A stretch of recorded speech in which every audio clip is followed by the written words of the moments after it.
को praise the Lord, जय मसीह की। धन्यवाद करते हैं पिता परमेश्वर का आज के दिन के लिए कि उसने हमें जीवितों की धरती पर जिंदा रखा। इसलिए नहीं कि हम दुनिया भर की खुशियां, जो दुनिया भर की अभिलाषाएं हैं उसमें खोते चले जाएं, इसलिए कि हम उसके जो दिल में क्या है उसको जान सके, इससे पहले कि वो दिन आ जाए कि जहाँ पे कुछ भी हमें समझ नहीं आएगा, उससे पहले हम समझ नहीं पाए, ताकि हम जब प्रभु हमें लेने आए तो हम भी उठाए जा सके। और उसके लिए एक तैयारी होती है, उसके लिए एक पैटर्न होता है, उसके लिए हमें परमेश्वर के वचनों का जो ज्ञान है वो होना बहुत जरूरी। हालेलुया। तो इसीलिए परमेश्वर ने जीवितों की धरती पर जिंदा रखा है कि कोई भी ये न कहे कि हाय पिता हमें तो पता ही नहीं था। हालेलुया।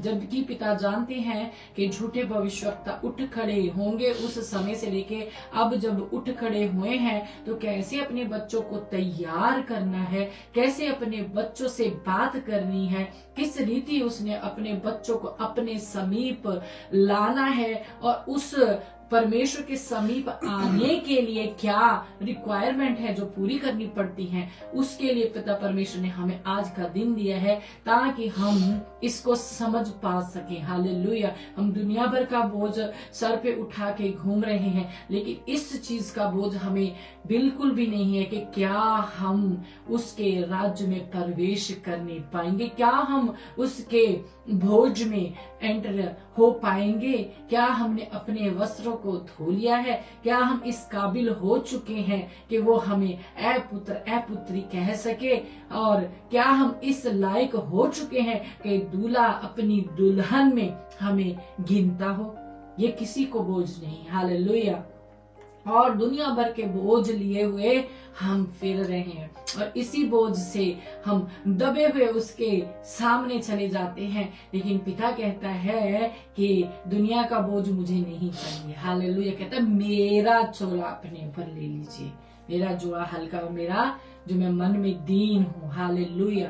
तो इसी जो पिछली बार कुछ टेक्निकल प्रॉब्लम की वजह से हम इसको कंप्लीट नहीं कर पाए थे, तो आज वो उसको कंप्लीट करेंगे। पिता की इच्छा पूरी हो तो बोझ क्या है और किसको देना चाहिए, ये आज का टॉपिक है। तो हम दुआ करते हैं, जल्दी से हम उसको आगे बढ़ाते हैं। आंखें बंद करते, सिर को झुकाते, अपने दिलों की धरती को तैयार करते हैं। ओ हालेलुया हालेलुया। धन्यवाद हो पिता परमेश्वर मेरे राजा। डरते और कांपते हुए आपके सन्मुख आते हैं मेरे पिता परमेश्वर मेरे राजा। थरथराते हुए कांपते हुए मेरे पिता परमेश्वर आपको दंडवत करते हैं राजा, झुक जाते हैं आपके सामने मेरे पिता परमेश्वर। आपके बेटे के लहू में ढपकर मेरे पिता परमेश्वर आपके सन्मुख आते हैं राजा, क्योंकि जिसके ऊपर आपके बेटे का लहू का मुहर नहीं है मेरे पिता परमेश्वर, आप उसे नहीं पहचानते राजा। उस लहू में ढपकर आपके सामने आते हैं मेरे पिता परमेश्वर। हम आपको धन्यवाद करते राजा, जीवितों की धरती पर जिंदा रखा मेरे पिता परमेश्वर मेरे राजा, ताकि आज भी मेरे पिता परमेश्वर विश्राम दिन में मेरे पिता परमेश्वर हम आपको ताकने पाए, आपसे बातचीत करने पाए मेरे पिता परमेश्वर। जो आपकी बड़ी दया बड़ी कृपा है मेरे पिता परमेश्वर, जो आपने हम पर की है मेरे पिता परमेश्वर। कौन है जो कह सकता है वो अपने आप से सांस क्रिएट कर सकता है राजा। बड़े बड़े साइंटिस्ट भी फेल हो गए इसके सामने, आपने फ्री दी है ये सांसें, हम ले पा रहे हैं मेरे पिता परमेश्वर।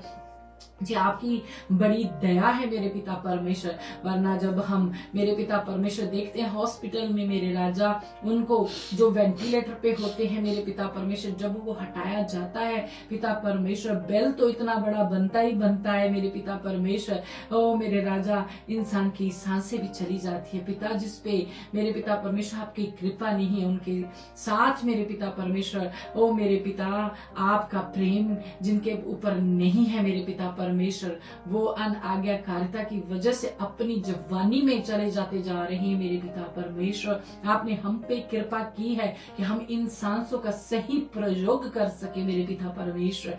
ओ मेरे राजा, हमारी सेंसेस कायम है पिता, ये आप ही की तो दया है। हम सुन पा रहे, देख पा रहे, बोल पा रहे, अपने हाथों को उठा पा रहे हैं, अपने पांव पे खड़े हैं मेरे पिता परमेश्वर। हमारा दिल चल रहा है, हमारी धड़कन कायम है, ये आप ही की तो दया आया है मेरे पिता परमेश्वर, हम आपको धन्यवाद करते हैं राजा।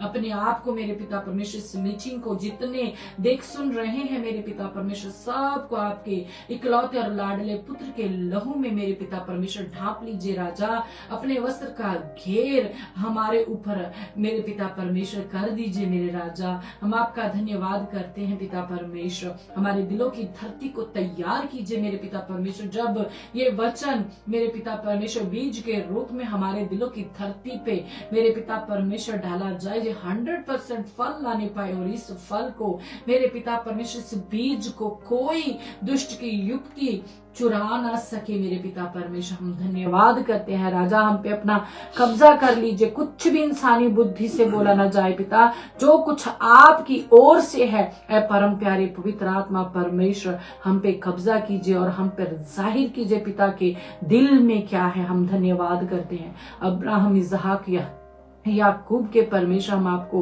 धन्य और धन्य कहते हैं। ओ hallelujah, thank you father, thank you पिता। ओ मेरे राजा, आपसे ही अनुग्रह मांगते हुए इस पूरी दुआ प्रार्थना को प्रभु यीशु मसीह नासरी के नाम से मांगते हैं। आमीन आमीन आमीन। Hallelujah hallelujah. धन्यवाद करते हैं पिता परमेश्वर का कि समय समय पे हमें वो चेतावनी देते हैं और जिससे वो प्रेम करते हैं उसको चिता कर उसको वार्निंग्स दे देकर अपने समीप आने का मौका देते हैं। जैसे हमने पिछली बार इसके 2-3 वर्सेस डाल चुके हैं, लेकिन फिर भी हम जो उसको रिमाइंड करते हैं, तो शुरू करते हैं हम जो मत्ती का 11 का 28 में आपके लिए पढ़ती हूँ। हे सब परिश्रम करने वालों और बोझ से दबे हुए लोगों, मेरे पास आओ। किसके पास आओ? प्रभु कहते हैं मेरे पास आओ, मैं तुम्हें विश्राम दूंगा। मेरा जो अपने ऊपर उठा लो और मुझसे सीखो। किससे सीखो? परमेश्वर ने अपने परमेश्वर से सीखने को कहा है। मुझसे सीखो क्योंकि मैं नम्र और मन में दीन हूं, और तुम अपने मन में विश्राम पाओगे। और क्योंकि मेरा जुआ सहज और मेरा बोझ हल्का है। हालेलुया। तो क्या यहाँ पे परमेश्वर हमसे बात करना चाहते हैं कि एक तो कह रहे हैं कि उतार दो, एक यहाँ पे कह रहे हैं कि ले लो। एक चीज को उतारने के लिए कह रहे हैं, बोझ उतार के देने को बोल रहे हैं, और अपना कुछ अपने ऊपर लेने को कि मुझसे ये चीज ले लो, वो बोल रहे हैं। दो चीजें। मत्ती कितने का बोल रहे हैं? मत्ती 11:28। ओके। तो ये सब की बात हो रही है। ये सब यहाँ पे एक की बात नहीं हो रही है, सब की बात हो रही है।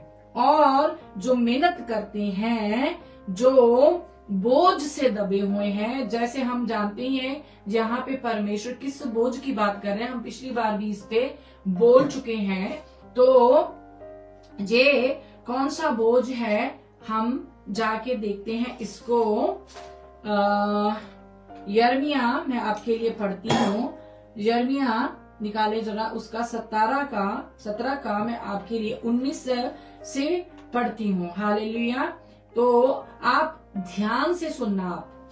यहोवा ने मुझसे यूं कहा, जाकर सदर फाटक में खड़ा हो, जिससे यहूदा के राजा वरन यरूशलेम के सब रहने वाले भीतर बाहर आया जाया करते हैं, और उनसे कह, हे यहूदा के राजाओं और सब यहूदियों, हे यरूशलेम के सब निवासियों और सब लोगों जो इन फाटकों में से होकर भीतर जाते हो, यहोवा का वचन सुनो।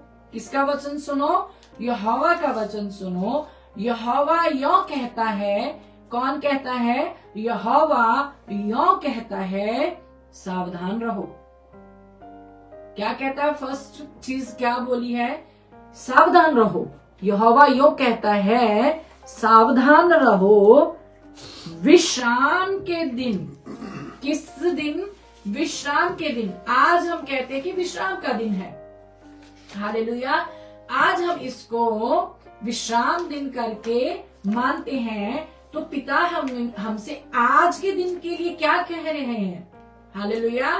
कह रहे हैं कि विश्राम के दिन कोई बोझ मत उठाओ। अरे प्रभु जी, हम तो कोई बोझ नहीं उठाते हैं, क्योंकि आपने बोल दिया है 7वां दिन कोई काम ना करे। आपने जो बोल दिया है कि कोई भी विश्राम दिन में कोई काम ना करे, तो ये किस बोझ की बात आप कर रहे हो? हम तो आपसे मिलने आए हैं। बोझ विश्राम के दिन कोई बोझ मत उठा और ना कोई बोझ यरूशलेम के फाटकों के भीतर ले आओ। हालेलुया। विश्राम के दिन अपने अपने घर से भी कोई बोझ बाहर। अब तुसी केड़ा चावलों की बोरी लेके चल रहे हो?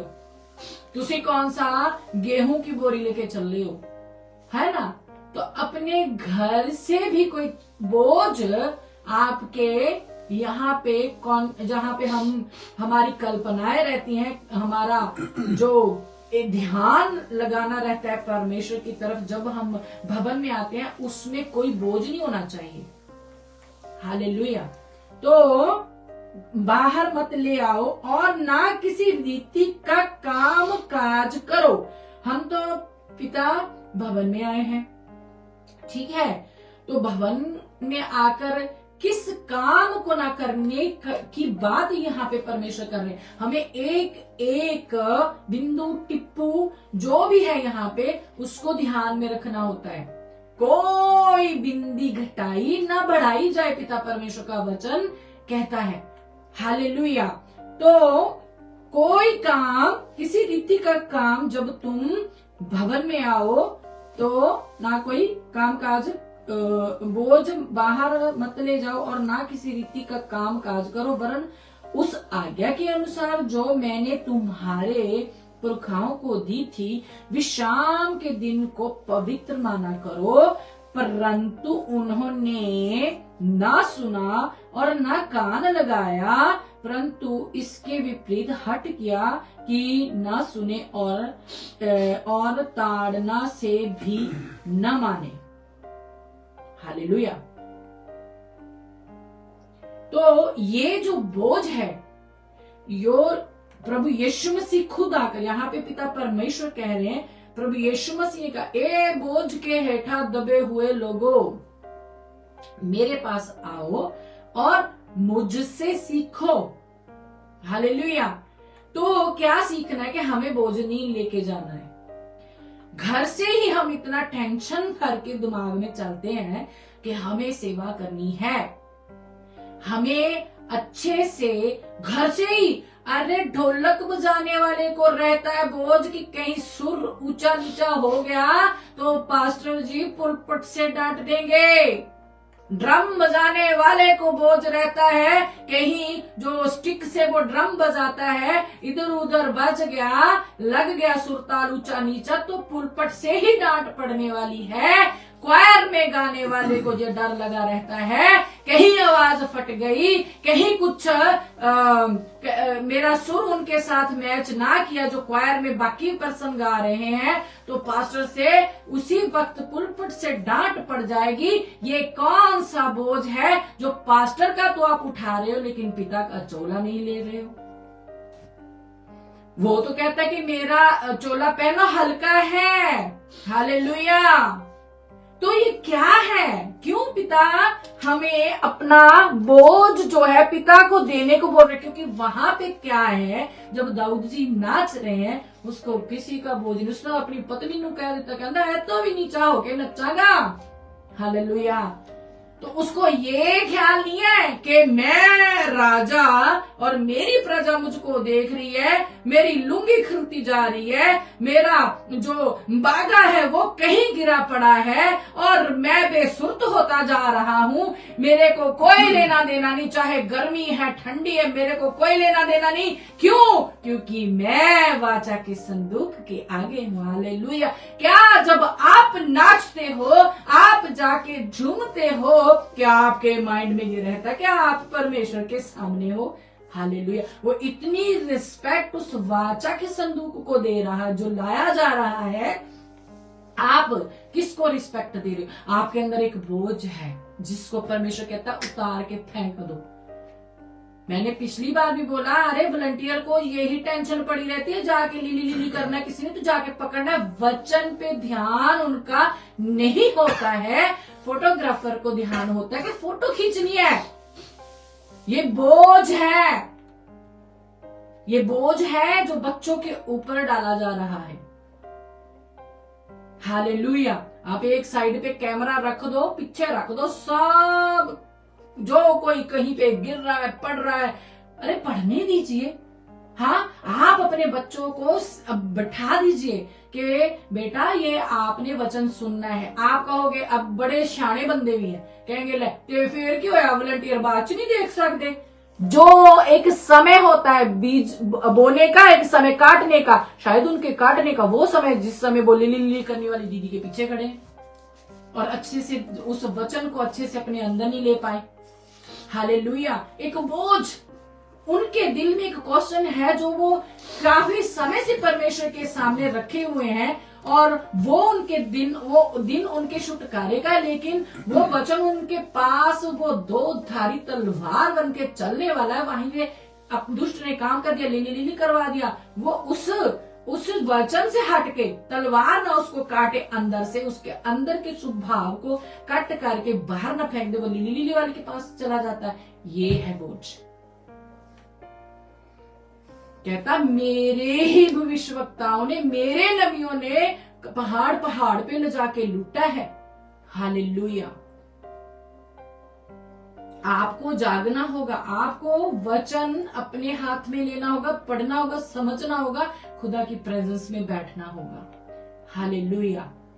तो इससे पहले भी परमेश्वर बात कर रहे हैं। अब कहे जी ले एक पता नहीं कितों बोझ दी एग्जाम्पल जो है ऐसे लेके आ रही है। इसी यिर्मयाह जी के हम जब 7 के 1 से पढ़ते हैं, 7 देखते हैं जरा, 7 उसका 1, यिर्मयाह 7 का 1 से मैं आपके लिए पढ़ रही हूं। अब जो वचन यहोवा की ओर से यिर्मयाह के पास पहुंचा वह यह है, जो वचन यहोवा की ओर से यिर्मयाह के पास पहुंचा वह यह है, यहोवा के भवन के फाटक में खड़ा हो। अंदर मत जाना, बाहर खड़ा रहे। क्यों? वो अंदर क्यों नहीं जा सकता? कभी सोचा है आपने? पढ़ा होगा 20 बार ये वचन। तो बाहर यहोवा के भवन के फाटक में खड़ा होकर, आपको पता है फाटक कहाँ होता है? एंट्रेंस। वो आप अंदर जाने का, अंदर कदम रखने को पिता कहता है नहीं, तो बाहर फाटक पे खड़ा होकर इस फाटक में खड़ा हो और यह वचन प्रचार कर। किसका प्रचार कर? वचन का प्रचार कर। वचन का प्रचार कर और कह, हे सब यहूदियों, तुम जो यहोवा को दंडवत करने के लिए इन फाटकों में से प्रवेश करते हो। यहूदियों को बोला, अपने बच्चों को बोला है, वो बाहर से किसी से बात नहीं कर रहा। हेलो, वो अपने बच्चों से बात कर रहा है यहाँ पे। हालेलुया। तुम जो यहोवा को दंडवत करने के लिए इन फाटकों से प्रवेश करते हो, यहोवा का वचन सुनो। क्यों? अंदर वचन नहीं दिया जा रहा, भवन के अंदर ही एंटर हो गए, तो वहां पे क्या वचन नहीं देंगे याजक लोग? हालेलुया। समझने की जरूरत है। तुम जो फाटक से अंदर आते हो, प्रवेश करते हो, बैठते हो कुर्सियों पे आके, फर्स्ट सेकंड थर्ड में बैठती हो मैडम जी, बड़े अच्छे से सज सवर के आती हो और कहती हो कि हम तो वचन सुनने जा रही हैं। तो यहोवा का वचन सुनो, कहते हैं सेनाओं का यहोवा जो इज़राइल का परमेश्वर है, यों कहता है, अपनी अपनी बोला उन्होंने, पास्टर को नहीं बीच में इंक्लूड किया, और उसका तो उसको पता है, तभी तो अंदर नहीं जाने दे रहा कि पास्टर ने अंदर देखो क्या थल्ली बचा रखी चर्च के अंदर, बाहर ही बाहर इनको समझा। हालेलुया। तुम जो अंदर जा रहे हो, तुमसे परमेश्वर का वचन ये बात कर रहा है, सेनाओं का यहोवा जो इज़राइल का परमेश्वर है, यों कहता है, अपनी चाल और काम सुधारो। एक तरफ कह रहे हो बोझ नहीं, लेकिन काम सुधारो जी अपने। हालेलुया। तो तब मैं तुमको इस स्थान में बसे रहने दूंगा। तुम लोग यह कहकर झूठी बातों, अंडरलाइन प्लीज, तुम लोग यह कहकर झूठी बातों पर भरोसा मत रखो। हेलो, बाहर बोल दिया, अंदर शायद कोई पास्टर होगा, अंदर कोई बिशप होगा, कोई जाजक होगा, तो गुस्सा ना कर जाए, आपस में फिर लड़ाई ना हो जाए, इसलिए बाहर इनको समझा दे। भज्जे चले जाते ने इन्होंने इत्थे समझा कि अंदर इनको कोई समझाने वाला नहीं। अंदर क्या है, अंदर कुछ और शिक्षा चल रही है। झूठी बातों पर भरोसा मत रखो, इसका मतलब अंदर झूठ चल रहा है, बाहर उनको वार्निंग दी जा रही है। हालेलुया। झूठी बातों पर भरोसा मत रखो। क्या है? यही यहोवा का मंदिर है, यही यहोवा का मंदिर, यहोवा का मंदिर। अरे अरे अरे अरे अरे अरे हसी तो समझे कि वही चर्च ही परमेश्वर दा भवन है। कि परमेश्वर कह रहे यहोवा का वचन सुनो। फाटक में इस बाहर रहकर अंदर नहीं जाना, फाटक पे खड़े होके इस वचन का प्रचार कर, यहोवा का वचन सुनो और झूठी बातों पर अपना ध्यान मत लगाओ। ये मत सोचो कि वो ही यहोवा का मंदिर जहाँ पे हम एंटर हो रहे हैं, वही यहोवा का मंदिर है, वही यहोवा का मंदिर, यहोवा का मंदिर। क्या तुम नहीं जानते कि तुम पवित्र आत्मा का मंदिर हो और पवित्र आत्मा तुम निवास करता? तो कौन सा मंदिर हुआ फिर? ये मंदिर हुआ। हालेलुया। और फिर अगर मान लो चलो ठीक है जी, तुम बड़े इंटेलिजेंट हो, मैं तो कुछ भी नहीं हूं आपके सामने, तो फिर हमें अंदर जाने के लिए चाल और काम सुधारने की क्या जरूरत पड़ गई? क्योंकि इस मंदिर को नुकसान हो रहा हमारी चाल से, इस मंदिर को नुकसान हो रहा हमारे चाल चलन से, इस मंदिर को नुकसान हो रहा है उस बोझ को उठाते उठाते जो परम प्रधान इस जगह पे आके अपने मंदिर में बैठना चाहता है, वो आ नहीं पा रहा। क्यों? क्योंकि अंदर गंध है। क्या गंध है? कि हमने चाल नहीं सुधारी है। और चाल में क्या आता है? सब कुछ आता है। हम झूठ से सच में चले जाते तो हमारी चाल सुधर जाती है। हालेलुया। तो ये बोझ पिता का वचन हमें कहता है मत्ती 11:28 में कि मेरे ऊपर आप रख दो। कि कई लोग सिधरने के लिए जाते लेकिन सिधर नहीं पाते हैं और रोते भी हैं परमेश्वर के सामने। इसीलिए यिर्मयाह का वचन उनके पास परमेश्वर की ओर से यिर्मयाह को भेजा। वहां पे क्या करना है? बोझ को प्रभु के ऊपर छोड़ देना है। हालेलुया। कैसे? कि पिता मुझसे झूठ छूट नहीं रहा। क्यों? दास क्यों नहीं झूठ छुड़ा सकता? क्योंकि आप दास क्यों बोझ दे रहे हो लेकिन पिता को नहीं दे रहे हो। हालेलुया। वो कहता है, देखते फिर से चलते हैं मत्ती में, मत्ती 11:28 में चलते हैं, अच्छे से देखते हैं। हे सब परिश्रम करने वालों और बोझ से दबे हुए लोगों, मेरे पास आओ, मैं तुम्हें विश्राम दूंगा। पास्टर विश्राम नहीं लिखा यहाँ पे आपको देगा। हाँ, मेरा जुआ अपने ऊपर उठा लो और मुझसे सीखो, परमेश्वर कह रहा है। हालेलुया। तो हमें किससे सीखना है? वो हमें वचन बता सकते हैं, हल्का हल्का उस पर चांदना डाल सकते हैं, वो भी अगर यिर्मयाह जी की तरह उनको परमेश्वर उन पे रिवील करता है, तब जाके आंखें खुल जाती है। हालेलुया। तो फाटक के बाहर खड़े रहने को बोल रहा है परमेश्वर कि उठे खड़े होके पहले इन्होंने वार्निंग दे दे, जाना ना जाना ताड़ी अपनी इच्छा है, फ्री विल है जी, जाओ फिर। अगर परमेश्वर के वचन को पढ़ के सुन के भी इग्नोर करना है तो फिर क्या? आपने फैसला कर लिया है। कुछ लोगों के पाप पहले से मेरे पास पहुंच चुके हैं, कुछ तो रो के, कौन नहीं गिरा, दाऊद जी भी गिरे हैं, लेकिन अनुग्रह फिर से हुआ उन पर, वे फिर से उठे, अपने आप को फाड़ा, है ना, सर पे राख डालिए। इतना परमेश्वर के साथ वफादारी से चलने वाले दास भी गिरते हैं। लेकिन अगर हम अपने आप को फाड़ के रियल रिपेंट जिसको बोलते करके आते हैं, क्यों? क्योंकि हमें ये वचन नहीं पता थे। क्यों हम गिरते हैं? क्योंकि उस चीज को, जो गलती हमसे हुई, जहां पे हम गिरे हैं, हमने दास को तो बता दिया है, पिता से नहीं बोला है। हालेलुया। अरेंजमेंट कौन करता है? घर का, जो घर का मुखिया होता है, ठीक है। अगर मेरा बच्चा जाके चाचे से बात करेगा तो चाचा सीधा उसको कोई उसका फैसला नहीं कर सकता। वो कहेगा अरे अपने बाप से जाके तू बात कर, मैं चलता हूँ तेरे साथ, चलो। अपने बाप से ही परमिशन लेनी पड़ेगी। हालेलुया। तो बोझ बाप ही उठाता, बचपन से लेके अब तक किसने पाला है? बाप ने। तो बाप ही हर चीज का सोल्यूशन निकालेगा। चाहे आपका बोझ जो जितने समय से आपके ऊपर है वो आपने उतारना है। वो कैसे उतारना है? आपको मैं बार बार बोलती हूँ, जब आप अपने पर्सनल समय में होते हो परमेश्वर के साथ, जब आपकी आंखें नम हो जाती हैं, उस समय परमेश्वर के सामने उस बोझ को रख दीजिए।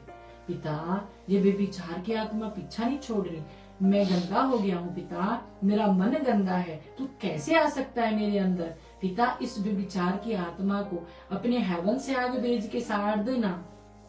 रो बच्चों की तरह परमेश्वर के सामने। दास को बताओगे तो दास प्रार्थना कर सकते हैं, बोलना अंगीकार तो तुसी करोगे, दास थोड़ी ना आपकी जगह से कर लेगा। बहुत से दास हैं जो करवा देते सामने खड़े होकर, और उनकी नहीं सुनी जाती, क्योंकि परमेश्वर हर एक की दुआ नहीं सुनते हैं। परमेश्वर चाहते हैं कि उनके बच्चे खुद चलना सीखें। हालेलुया। क्योंकि जहां पे यिर्मयाह जी भी रो सकते हैं कि नहीं परमेश्वर देखो मैनू तुसी खड़ा किया है, मैं ही रोला नैना वास्ते। मूसा कहता है कि मैं मेरा ना जीवन दी पुस्तक तो कट दे, लेकिन परमेश्वर ने कहा नहीं नहीं नहीं, ए मेरा नबी इन्ना वफादारी नाल चलिया, मैं नहीं क्यों जीवन दी पुस्तक चो नाम कट्टा, कोई गल थोड़ा देर और चलने देता हूँ। हालेलुया। जो जैसा काम करेगा उसको वैसा ही उसका रिजल्ट मिलना है।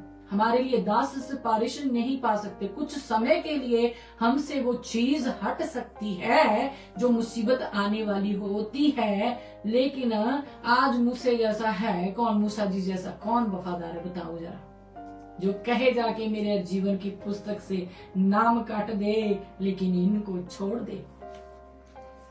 ये क्यों मरने का? कौन है? बताएं जरा। वो मूसा जो उस महल में रह के पला बड़ा, हाँ,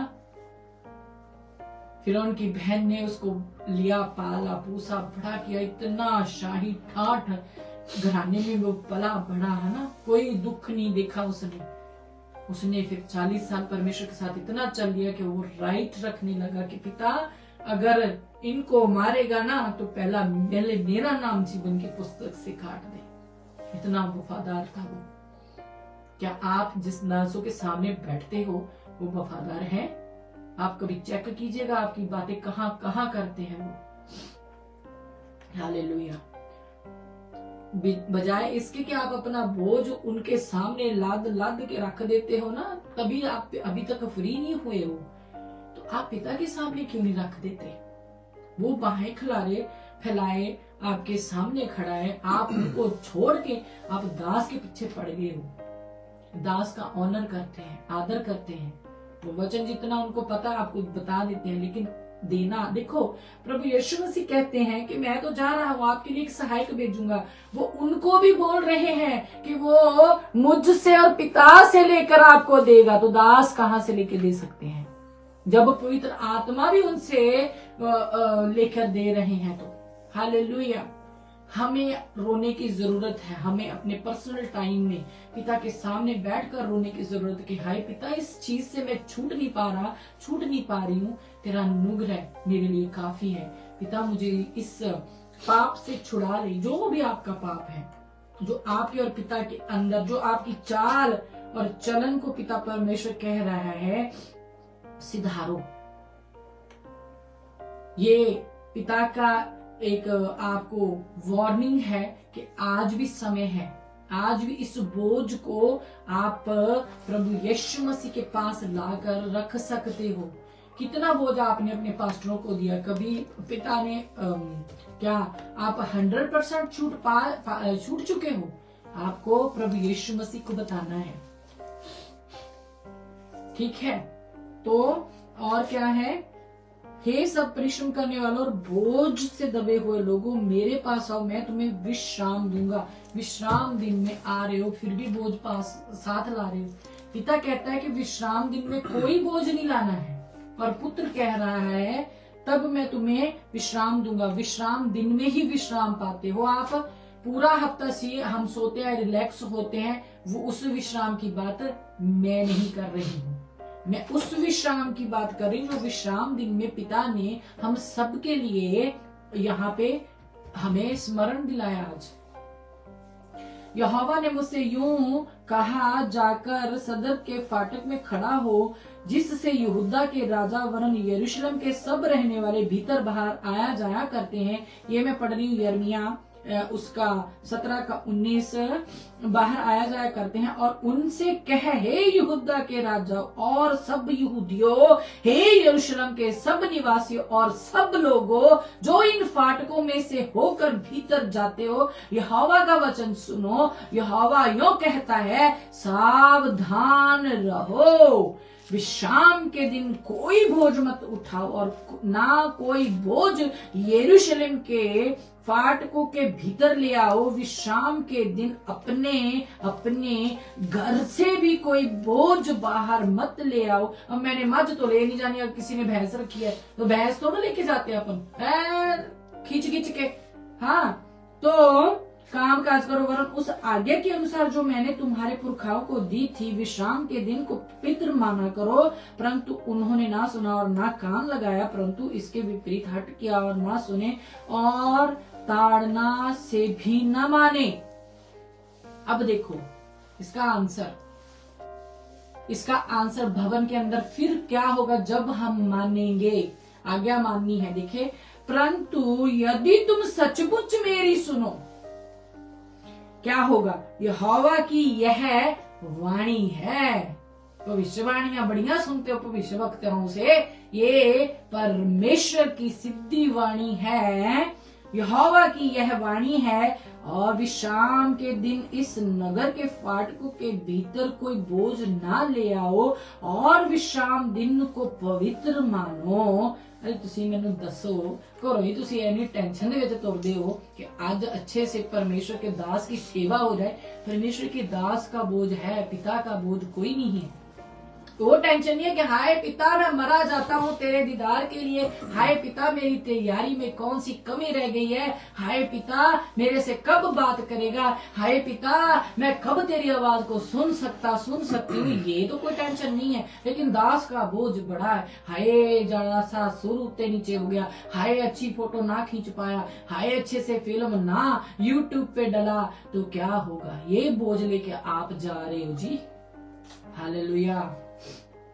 जो दीदियां अपना पर्स उठा के लेके जाती उस बोझ की बात नहीं यहाँ पे परमेश्वर कर रहा है। यहाँ पे वो आत्मिक बात कर रहे हैं। हालेलुया। आगे चलते हैं। कोई बोझ ना ले आओ और विश्राम दिन को पवित्र मानो और उसमें किसी रीति का काम ना करो। तब तो क्या है? अब 25 आयत में चलते हैं। यहाँ पे सारा भेद है। हालेलुया। तब तो दाऊद की गद्दी पर विराजमान राजा, हालेलुया। दाऊद की गद्दी पे विराजमान। लिखो तो जरा, कोई अगर कोई भी किसी को भी पता तो लिख दे जरा, मजा आ जाए। दाऊद की गद्दी पर विराजमान राजा, रथों और घोड़ों पर चढ़े। हालेलुया। हुए हाकिम और यहूदा के लोग और यरूशलेम के निवासी इस नगर के फाटकों में होकर प्रवेश किया करेंगे और ये नगर सर्वदा बसा रहेगा। लोग होम बलि, मेल बलि, अन्न बलि। अरे पापा जी, आप तो कह रहे हो बोझ ही नहीं लाना, तो फिर ये क्या है? जब हमारी चाल सिधर गई है, वो बोझ उतर गया है, जब हमने अपने वस्त्र शुद्ध कर लिए हैं, जब हमने अपने आप को पिता की आज्ञाओं में ठीक कर लिया है, जब हमने अपने अंदर से पाप निकाल के बाहर फेंक दिए हैं। पहले तो परमेश्वर जब बोझ के नीचे है तो कहता है फाटक में खड़ा होके बोल दे। अरे अपने नबी को अंदर नहीं जाने दिया, अब कह रहा है राजगद्दी पे, जो दाऊद की राजगद्दी पे विराजमान राजा मेरा प्रभु यीशु मसीह फिर अंदर आएगा। हालेलुया। क्यों नहीं आएगा? कहते हैं कि वो हाकिमों समेत और यहूदा के लोग और यरूशलेम के निवासी इस नगर के फाटकों में से होकर प्रवेश किया करेंगे और यह नगर सर्वदा बसा रहेगा। लोग होम बलि, मेल बलि, अन्न बलि, लुबान और धन्यवाद बलि लिए हुए यहूदा के नगरों में से और यरूशलेम के आस पास के बिन्यामीन के देश और नीचे के देश से, पहाड़ी देश और दक्षिण देश से यहोवा के भवन में आया करेंगे। हालेलुया। एक बार कह रहा है कि बाहर ही खड़ा होके बोल दे। अब जब सिधर गए हैं, अब जब चाल सिधर गई है, अब कह रहा है कि राजा आएगा फिर अंदर। जितना मर्जी ना चलो टपलो, दास नु खुश कर सकते हो, दासी नु खुश कर सकते हो। अगर तो आपको चाहिए कि आपके भवन में परमेश्वर की प्रेजेंस हो, इस भवन में राजा आकर आपके अंदर से बात करे, तो चाल चलन फर्स्ट रिक्वायरमेंट है। हालेलुया। वो आपको सुधारनी पड़ेगी, देन फिर आपकी धन्यवाद, कहते हैं ना धन्यवाद, धन्यवाद के साथ स्तुति गाऊंगा हे यीशु मेरे महान। हालेलुया। देन फिर एक्सेप्ट होगी। हालेलुया। क्या आपने अपने चाल और चलन को देखा है, चेक किया है? उसने इस भवन को सुधारने की बात करी है। कहता उस भवन में जहां पे ये भागे चले जा रहे हैं ना, जो चार दीवारियां, चार दीवारों के बीच में यहाँ पे भाग के जाते हैं, वहां से बाहर ही खड़ा होकर उनको समझा दे, अपने भवन की तैयारी करें। देन फिर मैं इनके अंदर आया जाया करूंगा। हालेलुया। इनसे बात करूंगा। हालेलुया। तो हम सो रहे हैं, हम चर्च में जाके भी सो रहे, आंखें खुली हैं लेकिन नींद आई हुई है, आत्मा सो गई है जी। समझ क्यों? आत्मा को आपने पास्टर जी के भक्त नहीं बना दिया है, भक्त बन गए हुआ। हालेलुया। पास्टर भक्त बन के बैठ गए, हम प्रभु भक्त नहीं रह गए, पास्टर का बोझ लेके घूम रहे हैं। परमेश्वर का ये चीज अपने अंदर रखा ही नहीं है किसी ने कि मुझे परमेश्वर कैसे मिल सकता है। ये सबको पता है मुझे पास्टर कैसे मिलता है, वो तो हम खुद ही चुन लेते हैं। अरे ये पास्टर ने थोड़ा डांट दिया तो फलां चर्च में चले जाते हैं, वहां को डांटेगा नहीं। यहाँ पे 1 लाख बंदा आ रहा है, किसको डांटेगा?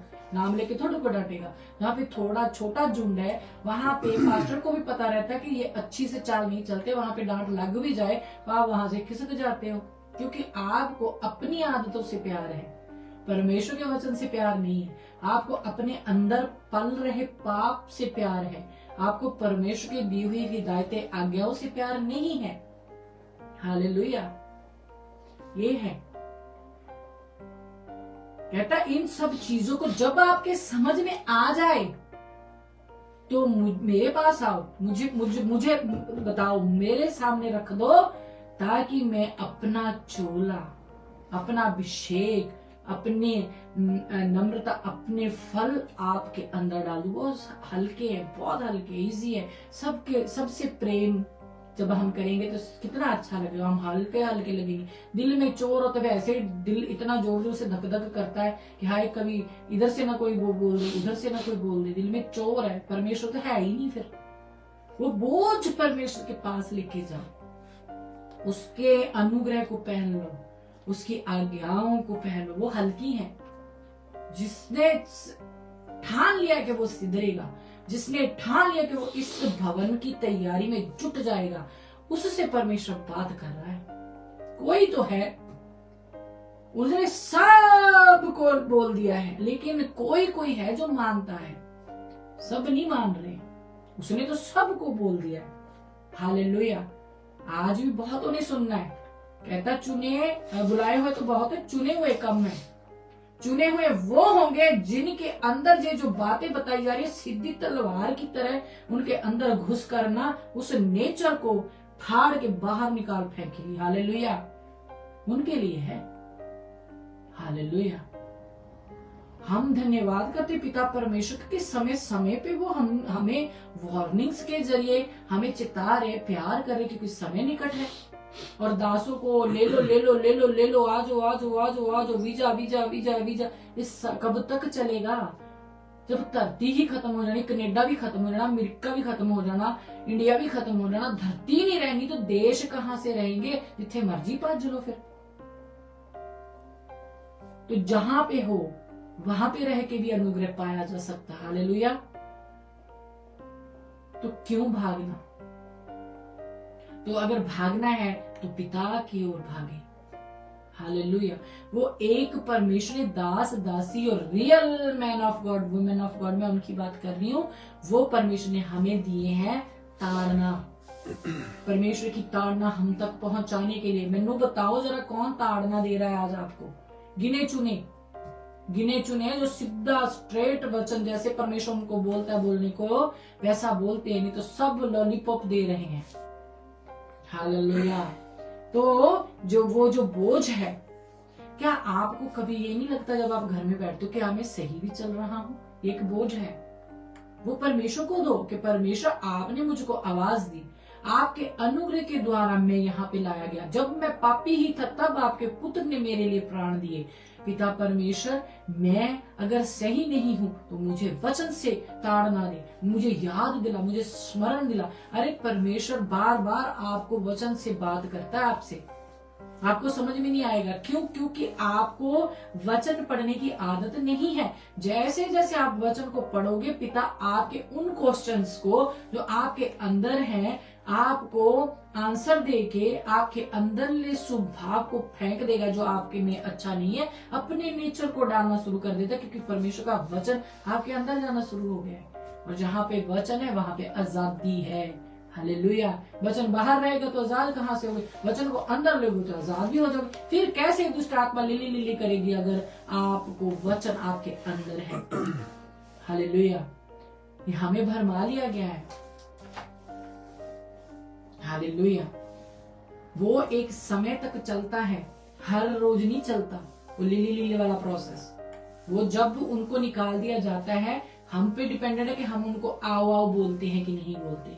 हम अगर उसी नेचर में फिर से जैसे नहलाई धुलाई स्वर्णी कहते, अगर उसको सोने की नथ भी डाल दो तो भी जाके कीचड़ में जाती है, वो नेचर में है, तब फिर आपका कुछ नहीं हो सकता। हालेलुया। वचन कहता है अनुग्रह के द्वारा हम बुला लिए गए हैं, हम कोशिश करें कि हम चुने हुओं में आ जाएं। हालेलुया। अब सब पास्टर बनने के लिए नहीं है, सब प्रोफेट बनने के लिए नहीं, सब अपोस्टल बनने के लिए नहीं, सब बिशप बनने के लिए नहीं है, पर बेटा बेटी तो बनने के लिए सब है ना। वहां पे बिशप की डिग्री नहीं चलनी, वहां पे बेटा और बेटी की डिग्री चलनी है। जो हमने फल जोड़ा है वहां पे ऊपर, परमेश्वर ने उसको देखकर हमारी जो साइन की हुई डिग्रियां ना वो नहीं वहां पे काम आनी, जो हमने फल जोड़ा है उस फल के आधार पे प्रतिफल हमें मिलना है। हालेलुया। तो ये है वो प्रतिफल हमें कहां से मिलेगा, जब हम यिर्मयाह जी के 7 के इस वचन को पढ़ते हैं, चाल और चलन को सुधारें। जब हम उसको सुधार में लाएंगे, उस बोझ को परमेश्वर के सामने रख देंगे कि हमसे तो नहीं होता, कहता ना तेरे बल से न तेरी शक्ति से, लेकिन परमेश्वर के अनुग्रह के द्वारा सब कुछ हो सकता है। हालेलुया। तो हम बोझ उठा ले, जा फिर उसको उठाने दें। हालेलुया। तो बोझ जो है वो हमारे साथ क्या करता है, धोखा करता है। हल्का सा बोझ भी हो तो कहता है कुछ करो भी नहीं लेके आना, टेंशन कोई सोच नहीं लेके आनी कि आज दास आए, हाय हाय आज आए। कईयों को मैंने सुना है कि कहते हैं कि आज है ना दास मेरे सर पे हाथ रख दे, आज दास ने मेरी तरफ देख के स्माइल दी, आज दास ने ना ऐसे किया, आज दास ने वैसे किया। ये दास दास दास दासी दासी दासी किसको प्रेज दे रहे हो, किसको प्रेज दे रहे हो? कहता तो आपकी जो अन्न बलि, होम बलि, जो आपका धूप जलाना मेरे को बोझ जान पड़ता है। क्यों बोझ जान पड़ता है पिता को? वो तो बोझ उठाने वाला परमेश्वर। कहता बोझ के हेठा दबे हुए लोगों मेरे पास आओ। तुझे कौन सा बोझ आप परमेश्वर को दे रहे हो? उसकी महिमा को चुराकर दास और दासी को देकर परमेश्वर के ऊपर आपने बोझ लाद दिया है। कि वो कहता है कि जब धन्यवाद करते ना आप मेरे को, ये बोझ जान पड़ता। वचन में लिखा है कि ये मुझे बोझ जान पड़ता है। आपकी प्रस्तिश आपके लिए ना, उसने जो आप वर्शिप करते हो उसके लिए भी वचन परमेश्वर ने यहाँ पे लिखा है। कहता तुम दाऊद की तरह सुर तो निकालते, लेकिन मेरे को ये अच्छे नहीं लगते। कहता ये मुझको वो क्या बोलते हैं, वैन बोलते हैं, उस जैसे लगते हैं, मैं नहीं मानता इनको। तो आप क्या कहता है, क्या वहां पे वचन के वो मुझको बोझ जान पड़ते हैं और मैं आपको क्षमा करते करते उकता गया हूं। परमेश्वर का वचन कहता है क्या हमारी इतनी औकात कि हम परमेश्वर को उकता दें? हमें परमेश्वर ने ला लिया है, इसका ये मतलब होने जाए जो फायदा उठा रहे हैं। तो फिर वहां जहां पे धनी गया है वहां से वापस नहीं आना है, तो क्यों नहीं आज ही सिधर जाते? आपके पास परमेश्वर का वचन आपको छुड़ाने के लिए आया है, तो क्या सुनने को बैठते हो फिर आप सामने? अगर सिधरना ही नहीं है तो क्या बैठ के क्या करने हो? हालेलुया। पिता का वचन इसलिए आता है कि आपके अंदर एक चेंजेस ला सके, क्योंकि वो वचन जो पिता की ओर से होता है वो प्रभाव रहित नहीं होता, वो प्रभाव आपके अंदर से डालता, आप मार देते हो। मां मरियम भी कह सकती थी, अरे ले मैं ऐसे कैसे, मेरी बदनामी ना हो जाएगी, ये कैसा अभिवादन है, कहते हैं ना। तो उसने परमेश्वर की ओर से वचन को एक्सेप्ट किया, तब जाके वो प्रभु को जन्म दे पाई। हालेलुया। और किस लिए दे पाई? क्योंकि वो पवित्रताई में थी। और भी लेडीज थी वहां पे, और भी लड़कियां होंगी। उसने पवित्रताई में जैसी डिमांड परमेश्वर का वचन रखता है वैसे अपना जीवन व्यतीत किया था। तो आप क्या परमेश्वर के सामने धन्यवाद की भेंट लेके जाओगे? 10 बार तो आप फोन करके सास की बातें करते हो अपनी बहनों से, माँ से आप शिकायत लगाते हो, सास ने ऐसा किया, सास ने वैसा किया। हाँ, बड़ा एक वचन, अरे हम जयवंत से बढ़कर हैं। आपसे झूठ पे तो विजय पड़ती नहीं है? उसने मौत पे फतेह पाई है। उसने कहा मैं जयवंत, आप जयवंत से भी बढ़कर हो। उसको वो सौखा लगा, उसको वो बोझ उठाना इजी लगा कि आपका झूठ उठाना। अब जब उसने आपके लिए उस चीज को उठा लिया, झूठ को आपके, जबकि वो झूठ नहीं बोलता था। ये चीजें जो आप अब कर रहे हो उसको बोझ जान पड़ती हैं। उसने इतना सलीब के ऊपर वो इतना ज्यादा बोझ बढ़ गया था उसके ऊपर कि उसको किसी ने सहारा भी दिया है, और पिता ने उसके ऊपर इतना पाप देखा, मुख फेर लिया। एली एली लमा शबक्तनी, हे मेरे परमेश्वर, हे मेरे परमेश्वर, तूने मुझे क्यों छोड़ दिया? क्योंकि वो इतना ज्यादा पाप देख नहीं सकता। ऐसा परमेश्वर जो अपने पुत्र को भेजता है और पता है कि इसको क्या क्या उठाना पड़ेगा, उसके ऊपर पाप नहीं देख सकता, तो आप क्या हो? हालेलुया। तो हमें इन चीजों को समझना पड़ेगा। ये जो परमेश्वर को हम बार बार बोझ देते हो ना, अच्छी बात नहीं है। हल्के हो जाओ, एक ही बार जो है परमेश्वर के सामने रख दो। उसने उठा लिया आपका बोझ, आप कहते हो ना, ले असी ता सारा बोझ तेनू दिन्ने परमेश्वर, ते फिर से झूठ मत बोलो। ते फिर से वो काम जो परमेश्वर को अच्छे नहीं लगते उसमें मत जाओ। फिर से अपनी चाल चलन ना बिगाड़ो। फिर से एक दास को प्रेज इतनी ज्यादा ना करो कि परमेश्वर की महिमा चुरा के अब दास को देना शुरू कर दो, और परमेश्वर कहता है मैं अपनी महिमा किसी को नहीं देता। हालेलुया। देखते हैं यशायाह जी में पिता समा बांध लेते हैं, तो इसमें अब यशायाह उसका 42 का मैं आपके लिए 7 पढ़ती हूँ, ठीक है? 6 से पढ़ती, बहुत अच्छा है। मुझ यहोवा ने तुझको धर्म से बुला लिया है, मैं तेरा हाथ थाम कर तेरी रक्षा करूंगा। मैं तुझे प्रजा के लिए वाचा और जातियों के लिए प्रकाश ठहराऊंगा। ठीक है, कि तू अंधों की आंखें खोले, बंदियों को बंदी गृह से निकाले, और जो अंधियारे में बैठे हैं उनको काल कोठरी से निकाले। मैं यहोवा हूँ, यही मेरा नाम है, अपनी महिमा मैं दूसरों को ना दूंगा। हालेलुया। अपनी महिमा मैं दूसरों को ना दूंगा, चाहे वो पास्टर है चाहे वो पास्टर नहीं है। हालेलुया। अपनी महिमा मैं दूसरों को ना दूंगा, और जो स्तुति मेरे योग्य है वह खुदी हुई मूर्तों को ना दूंगा। देखो, पहली बातें हो चुकी हैं, अब मैं नई बातें बताता हूँ, उनके होने से पहले मैं तुमको सुनाता हूँ।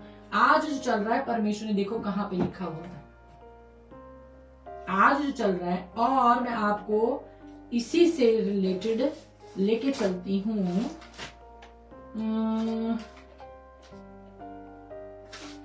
लेके चलती हूँ आपको, हाँ, लूका 4 का 16 में, बुक ऑफ लूक, और उसका 4 का मैं आपके लिए पढ़ती हूँ 16। ओके। फिर वह नासरत से आया जहां पाला पोसा गया था, और अपनी रीति के अनुसार सब्बत के दिन आराधनालय में जाकर पढ़ने के लिए खड़ा हुआ। यशायाह भविष्यवक्ता की पुस्तक उसे दी गई, और उसने पुस्तक लेकर खोलकर वह जगह निकाली जहां यह लिखा था, प्रभु का आत्मा मुझ पर है, इसलिए कि क्योंकि उसने कंगालों को सुसमाचार सुनाने के लिए मेरा अभिषेक किया है, और मुझे इसलिए भेजा है कि बंदियों को छुटकारे का, हालेलुया, बंदियों को छुटकारे का, और अंधों को दृष्टि पाने का सुसमाचार प्रचार करूं, और कुचले हुओं को छुड़ाऊं, और प्रभु के प्रसन्न रहने के वर्ष का प्रचार करूं। हालेलुया। हाँ, फिर तब उसने पुस्तक बंद करके सेवक के हाथ में दे दी और बैठ गया, और आराधनालय में के सब लोगों की आंखें उस पर लगी थी। ठीक है, क्योंकि वो कहता है कि मैं हूं वो। कौन है वो? प्रभु यीशु मसीह, जो यहाँ पे हम पढ़े यशायाह जी में, जो अभी कि मैंने तेरा अभिषेक किया है कि तू अंधों की आंखें खोले, और यहाँ पे कोई अंधा नहीं, यहाँ पे बैठा है अंधा कोई आराधनालय में, जो दुनियावी तो देख सकते हैं लेकिन आत्मा में अंधे हैं। आत्मा, उनकी आत्मिक आंखें नहीं खुली है, ना खुलने दी जा रही है। क्यों नहीं खुलने दी जा रही? क्योंकि हम अभी पढ़ चुके हैं यिर्मयाह जी में क्योंकि उनकी चाल चलन बिगड़ी हुई है और नबी उनको बताते नहीं है। और जो नबी उनको बताता है, परमेश्वर कहता है अंदर नहीं जाना, बाहर ही रह कि तू नावना वर्गा हो जाए।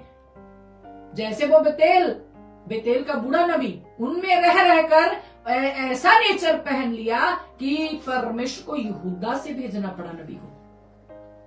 हालेलुया। तो बाहर रहकर कहता है प्रचार कर दे। और क्या अब चाल चलन और अंधों को आंखें खोलने का, और बंदियों को बंदी गृह से निकाले। अब वो बंदी गृह में बजे पड़े हैं, वो अपने आप को कहते हैं हम आजाद हैं, दुष्ट आत्मा लीली नहीं कहती, लेकिन अंदर का नेचर वैसे का वैसा ही है। तो आजाद कहाँ है? अभी भी आप दुष्ट के कब्जे में, अभी भी आप दुष्ट आत्माओं के कब्जे में, अभी भी आप खतरे में हो। हालेलुया। तो जो वचन को ग्रहण नहीं करता वो परमेश्वर का अनादर करता है, उसकी आज्ञा को नहीं मानता है। तो परमेश्वर ने अपने पुत्र को भेजा है कि जा, वो बचे हुए हैं किससे? पास्टर की शिक्षा से। झूठी शिक्षाओं ने आज आपके दिलों में, आपके घर में, आपके परिवार में, आपके बिजनेस में घर कर रखा है। ये आप ही की बदौलत है। किसी की जरूरत नहीं कि परमेश्वर के बच्चों को पकड़ के रख ले, आपने उनको इनविटेशन दिया हुआ है। हालेलुया। ठीक है। तो पिता परमेश्वर ने पहले अपने नबियों के साथ नबियों को भेज कर वार्निंग्स दी है। ठीक है। चाल चलन सुधारो, अपने स्वभाव को चेक करो। यहाँ पे पिता परमेश्वर ने अपने पुत्र के जरिए हमसे बात की, वही बात याद दिलाई है। कई कहते ना ओल्ड टेस्टमेंट, न्यू टेस्टमेंट, हम तो नई वाचा के बच्चे हैं ना। तो ये परमेश्वर ने वही बात याद दिलाई है। अगर किसी को ये ज्यादा ही है कि जो है हम ये ज्यादा पढ़ते हैं, पिता के समय की बातें हम ज्यादा पढ़ते हैं, तो पुत्र ने भी उसी चीज को स्मरण दिलाया कि मेरे को भेजा है, ताड़ियां तक वो खोल ही नहीं रहा। चलो जेड़ा ताड़ा बोझ है मेरे को ले आओ ते मेरे तो सीखो, क्योंकि मैं मन दा दीन, मैं मेरा हल्का चोला तुसी अपने ते ले लो। वो क्या चोला है? परमेश्वर की आज्ञाएं। तो आपको इतनी कठिन लगती हैं? जो परमेश्वर से प्रेम करते हैं उनके लिए सब बातें मिलकर भलाई को उत्पन्न करती हैं। जो परमेश्वर से प्रेम करते हैं, और जो प्रेम करते हैं उसकी आज्ञाओं को भी मानते हैं, और जो उसकी आज्ञाओं को मानते हैं उसके पास पिता भी है और पुत्र भी है। हालेलुया। वो फिर पिता में, पिता उसमें, और वो पिता और पुत्र हम में कहता रहते हैं। हालेलुया। वचन को ध्यान से सुनना है और उसको परमेश्वर के सामने रखना कि परमेश्वर इसमें मेरे लिए क्या मैसेज है ये बता दे। आज जैसे आज आपकी चाल चलन, आप अपनी चाल और चलन को देखें, कहाँ पे वो है एक बोझ बन के रह गया आपके ऊपर। हालेलुया। घर से ही कहता बोझ नहीं लेके आना बाहर। आप क्या बोझ लेके जाते हो वहां पे? हाय, पहले तो सुबह उठते समय हमें ड्रेस की पड़ जाती, कौन सी ड्रेस डालें। ठीक है। फिर उसमें सलवट्टे ना हो, प्रेस। ठीक है। फिर चलो नहा के तैयार हो गए। अब ये बात में दीदियों को बड़ी बुरी लगी, जब तो आपने ना चर्च में जाना, जब किसी पार्टी में जाना, तो 2 घंटे मेकअप के लिए निकाल लेते, 2 घंटे प्रेयर के लिए नहीं निकलते आपसे। 2.5 घंटे भी आप सफर करके ना उस शादी में पहुंच जाते, उस पार्टी में पहुंच सकते हो, लेकिन 2-2.5 घंटे आप प्रेयर के लिए नहीं निकाल सकते। दीदी जी, आप अनुग्रह मांग रहे हो परमेश्वर से, उसने तो आप पे अनुग्रह किया, इसीलिए आज आप इस वचन को सुन पा रही हो दीदी जी। हालेलुया। तो कहाँ है? आप किसी के साथ फोन पे घंटा घंटा बात कर सकते हो, लेकिन घंटा एक बाइबल रीड नहीं कर सकते। कभी आपने सोचा आपकी चाल कैसे बिगड़ी हुई है? ये चाल भी आता है। क्या करोगे बात करके? ऊट पटांग बातें दिमाग में वो भी डालते हैं, आप भी बहुत डालते हैं उनके। हालेलुया। परमेश्वर के वचन के बारे में, अरे तू बात कर, देख फोन कट होता है, अच्छा मैनू ओ माड़ा जे काम आ गया, रखते हैं वैसे ही फोन एकदम से, क्योंकि वो आपसे ज्यादा समझदार समझती है। वो कहती साढ़े नालों वचन ज्यादा क्यों पता है। हालेलुया। इसीलिए हमें अपनी चाल और वो आंखें जो हम देखते हुए भी अंधे होके बैठे, उन आंखों को खोलने के लिए पिता ने अपने पुत्र को भेजा। और यहाँ पे जो बात हो रही है कि उनका अभिषेक इसी चीज के लिए किया गया था कि जाके जिसके जो बोझ तेरे को देगा मेरे बच्चे, वो तेरे जरिए मेरे तक पहुंच पाएगा और प्रकाशन उसके ऊपर उड़ेगा। हालेलुया। किसी एक पर्सन की यहाँ पे बात नहीं हुई है। हालेलुया। क्या है कि तुम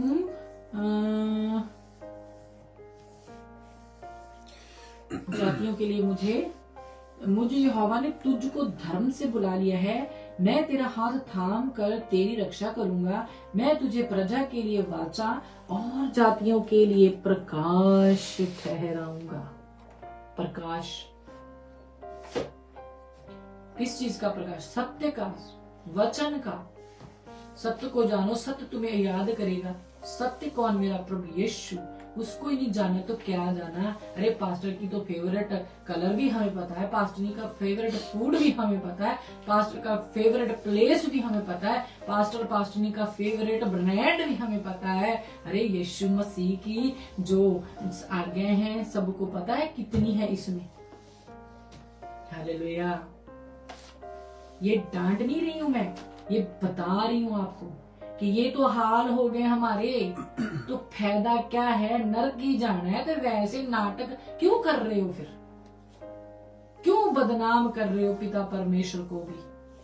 आपको देख के कितनों को ठोकर लगती है, आपको देखकर कितने पीछे हट रहे हैं कि नेचर ते ना बदले, रोज घर च छित्र पता हुंदी ना। क्योंकि परमेश्वर का वो कसूर नहीं, कसूर तो आपका है।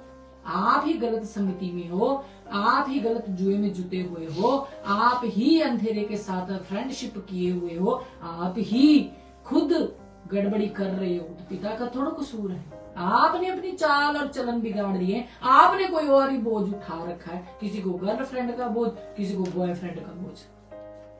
हाँ, क्यों नहीं आप परमेश्वर के हाथों में सौंप देते? क्यों रिश्ते परमेश्वर जब समय आएगा, क्या आपकी क्या शादी आप शादी के बिना जा रहे हो जाएगी? नहीं जी। फलाने के पास गर्लफ्रेंड बॉयफ्रेंड है, हमारे पास भी होना चाहिए। ट्रेंड है जी, ये दुष्ट की युक्तियां हैं जिसे आपको समझना होगा कि वो आपका ध्यान वचन से हटाकर वो जो आप सेक्सी बातें करते हो फोन पे, जहां आप कोई भी परमेश्वर के वचन से हटकर कोई बात करते हो, वो दुष्ट के लिए एक दरवाजा ओपन करता है। वो आपके जीवनों में आके आपके जीवन को नष्ट कर देता है। फिर आप शादी से पहले जब पास्टर आपको कहते आपने कोई पाप तो नहीं किया, फिर आपके आंसू बड़े बहते हैं। हाँ जी, मैंने तो शादी से पहले फलाने के साथ ये कर लिया, फलां के साथ ये कर लिया। अगर तो आप वचन में आ चुके हो, परमेश्वर में आ चुके हो, आपको पता होना चाहिए कि शादी से पहले सेक्स करना कितना बड़ा पाप है। परमेश्वर के वचन में लिखा हुआ है। विचार करना कितनी गलत बात है। तो वो अपनी ही पत्नी से प्रेम करना, तू क्यों पराई को अपनी छाती से लगाए? क्या ऐसा हो सकता है कि तू अपनी छाती पे अंगारे रखे और तू सड़े ना? पराई स्त्री जो है उसके होंठों से कहता शहद टपकता है, लेकिन उसका जो रास्ता है वो नरक को ले जाता है। हालेलुया। तो ये आपको वचन नहीं याद रहते। आपको लड़की दिखी तो लाल टपकनी शुरू होगी, लड़का दिखा तो लाल टपकनी शुरू होगी। आपके घर की छोटी सी बात हुई तो सास की तो वो क्लास लगती बेचारी की, वो तो खूंजा पकड़ के बैठ जाती है। वो तो कई सासें तो बेचारी अपने आप को कोसती हैं कि किस दिन मैंने अपने बेटे को ब्याह लिया, क्योंकि आप तंग ही बहू जी इतना करती हो उनको। आपकी वजह से आपकी जो सास है रो रही, और परमेश्वर के पास ताड़ी प्रे जिन्ना मर्जी अख बंद करके 10वां हिस्सा दे के उसी कार्य नहीं सुननी जा रही, लेकिन माँ की एक आह भी परमेश्वर का वो जो लेयर है ना आकाश वाली, उसको फाड़ते हुए जाती है। हालेलुया। इतनी माँ की जो दुआ है ना उसमें असर है। फिर भी माँ बद्दुआ नहीं देती, फिर भी माँ कहती है परमेश्वर इनको ब्लेस ही करना, वो जागती है अपने बेटे को देखने के लिए, आप कहते हो हाँ सो जा, कि कहीं बेटा ना देख ले कि माँ भी जाग रही है कि बच्चा मेरा अभी तक आया नहीं। माँ जब तक गाड़ी की आवाज नहीं सुन लेती तो उसको नींद नहीं आती, फिर कहती है, फिर सेटिस्फाई हो जाती है, हाँ मेरा बच्चा आ गया। तो बच्चा भी पहले पत्नी से तो जरा धाड़ धाड़ मिलने जाता है झट से, लेकिन माँ को ताकने नहीं जाएगा कि मेरी माँ भी बैठी हुई है दुआ में परमेश्वर से। जब से मैं गया हूं तब से मेरे को उसने परमेश्वर को सौंपा है, परमेश्वर जैसे गया है वैसे ही घर लेके आना। आप ये बोझ दे रहे हो परमेश्वर को। एक बार उठा तो लिया उसने, अब कितना और उठाया आपका बोझ। वो अपनी चाल और चलन जो बिगड़ चुके हैं ना उसको सुधारे। इसके लिए कोई आपको स्टडी देने वाला नहीं, इसका ऊपर कोई बात करने वाला नहीं है, क्योंकि अगर बिगड़ेंगे रिश्ते तभी तो प्रेरणा होंगी। हाँ, अगर घरों में लड़ाइयां होंगी तभी तो लाइन लगेगी प्रेयर करवाने के लिए, तभी तो परमेश्वर के सामने अगर दिया। अरे आप बीज के देखो कैसे नहीं घर से लड़ाइयां जाती, कैसे नहीं झगड़ा जाता। आप परमेश्वर के लिए कुछ कर तो दो, करो फिर वो परमेश्वर करेगा। वैसा परमेश्वर नहीं है, कहता जब हम पाप ही में थे तब तूने अपने इकलौते को, तब तेरा अनुग्रह हम पर हुआ। प्यार करना सीखे, इससे पहले कि वो पर्सन जिसने आपको पैदा किया, चाहे वो आपकी माँ है चाहे आपका बाप है, इस दुनिया से चला जाए, पहले सिधर जाए, अपनी चाल और चलन सुधारे। और ऐसे दासों से जुड़े, ऐसी दासियों से जुड़े जो रूह और सच्चाई से आपको परमेश्वर से जोड़ती हैं, परमेश्वर के समीप लाती हैं, अपने समीप नहीं। हालेलुया। जो सिर्फ और सिर्फ और सिर्फ और सिर्फ अनॉइंटिंग पे आपको डिपेंडेंट कर दिया। डिपेंड हो गए हो आप ले हैंड पे, डिपेंड हो गए हो आप एक स्पर्श से बस हो जाए, डिपेंड हो गए हो आप सिर्फ दास प्रार्थना करे तो ये काम हो जाएगा। क्यों? खुदा पे भरोसा नहीं रह गया। आप दास के पीछे पड़े हो, पिता कहता अरे उठ तो सही, बैठ तो सही। दास तो इतनी लाइन के बाद तेरी बारी आती है, तू जब बैठेगा ना घुटनों पे बेटा, दास के पास पहुंचने से पहले ही तेरी वो चीज जो तू कहता है मैं तेरे को देने के लिए खड़ा हूं। हालेलुया। दास हमें ये चीजें बांटने के लिए नहीं दिए गए हैं, दास हमारी आंखें खोलने के लिए दिए गए हैं हमें। कौन खोल रहा है आंखें आज? और आपको भी अच्छा लगता है, क्योंकि परमेश्वर का वचन कहता है मेरी प्रजा को यही भाता है। और अंत समय में ये अपने अपने मन के अनुसार अगुवे चुन लेंगे। क्यों आप क्या बोलते हैं उसको, नरक की कोर होना चाहते हो? अपने मन के अनुसार कहता नबी चुन लेंगे, अगुवे। और कहते परमेश्वर का वचन कहता है कि झूठी शिक्षा पे मन लगाएंगे, ये दुष्ट आत्माएं शिक्षा देंगी। क्या आपको वो बातें याद नहीं रहती? कौन बोझ से परमेश्वर के सामने बैठता है कि मुझे तेरे वचनों का प्रकाशन चाहिए पिता? कौन? सबको तो बरकत चाहिए, प्रकाशन कोई नहीं लेना चाहता। आज मैं फिर से कहती हूँ, जिनको झूठ बोलते हुए, धोखाधड़ी करते हुए, हाँ, जो दुनिया भर के सारे गलत काम करते हुए भी बरकतें मिल रही, वो डेंजरस जोन में है। अंत समय जब आप जाके कहोगे हे प्रभु ले असी तो आ कितना सी थे, ओ कितना सी थे, ओ कितना, कहता तू मेरी लिस्ट में बेटा नहीं है। वो देख, वो बोले इधर तू तो मुझसे भी बड़े काम करा है। दुष्ट बोलेगा मैंने तेरे को एक चीज करने को बोला, तू तो उसके ऊपर होके काम किया है। तब क्या करोगे? क्या करोगे? कहां जाओगे? इसलिए परमेश्वर से दुआ करें कि परमेश्वर हमें तुझको जानना है, समय बहुत कम है, परमेश्वर अनुग्रह करेगा। अब निकाले जरा कुर्सियों,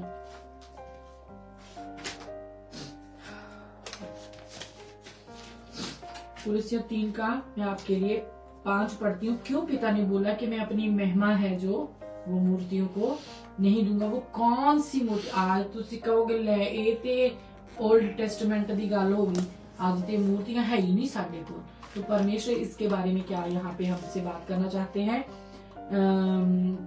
कुलसियों का 3 का मैं 5 आपके लिए पढ़ती हूँ।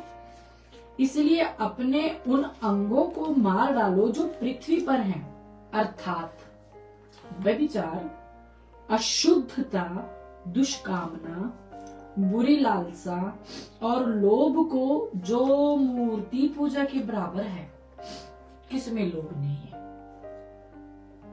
ये सब सुबह पाने वाले क्या है? परमेश्वर कहता है कि ये जो है मूर्ति पूजा के बराबर है। इन्हीं के कारण परमेश्वर का प्रकोप आज्ञा ना मानने वालों पर पड़ता है। और तुम भी जब इस बुराइयों में जीवन बिताते थे तो इन्हीं के अनुसार चलते थे। पर अब तुम भी इन सब को अर्थात क्रोध, रोष, भेदभाव, निंदा और मुंह से गालियां बकना, ये सब बातें छोड़ दो। एक दूसरे से झूठ मत बोलो, क्योंकि तुमने पुराने मनुष्यत्व को उसके कामों समेत, कामों समेत लिखा है, चाल चलन को सुधार कर बपतिस्मा लिया है, तौबा करके बपतिस्मा लिया है। क्या है? मनुष्यत्व को उसके कामों समेत उतार डाला है और नए मनुष्यत्व को पहन लिया है, जो अपने सृजनहार के स्वरूप के अनुसार ज्ञान प्राप्त करने के लिए नया बनता जाता है। तो हम में तो अभी वही एटीट्यूड और बढ़ गया है। एटीट्यूड कम नहीं, खत्म नहीं हुआ, कम भी नहीं हुआ, और बढ़ गया है। उनसे ना तो यूनानी रहा, ना यहूदी, ना खतना रहे, ना जंगली, ना क्या है स्कूती, ना दास और ना स्वतंत्र, केवल मसीह सब कुछ और सब में है। हालेलुया। तो क्या पढ़ रहे हैं हम यहाँ पे? यही आपका आंसर है। हालेलुया। अगर आप में ये सब है, आपने बोझ दिया, आपने तौबा किया, आपने बोझ जो उन गलतियों का है, उन सब आदतों का है, उस गंदे वस्त्र को आपने उतार के पिता के सामने पिता को दे दिया, और पिता का लाइट मनुष्यत्व, जो उसका स्वभाव, उसका नेचर आपने जब बपतिस्मा ने अपने अंदर आप पहन के वहां से आप उठ खड़े हो, तो फिर पुरानी बातें क्यों आप में बनी रहती हैं?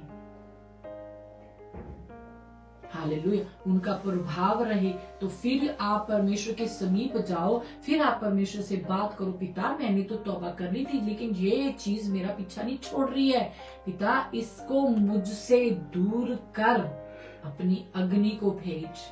अब गाते हो ना, भेज अग्नि बे, भेज अग्नि बे, भेज अग्नि रूहे पाक की अग्नि भेज। किस चीज के लिए वो भेजे अग्नि? किस चीज के लिए मांग रहे हो?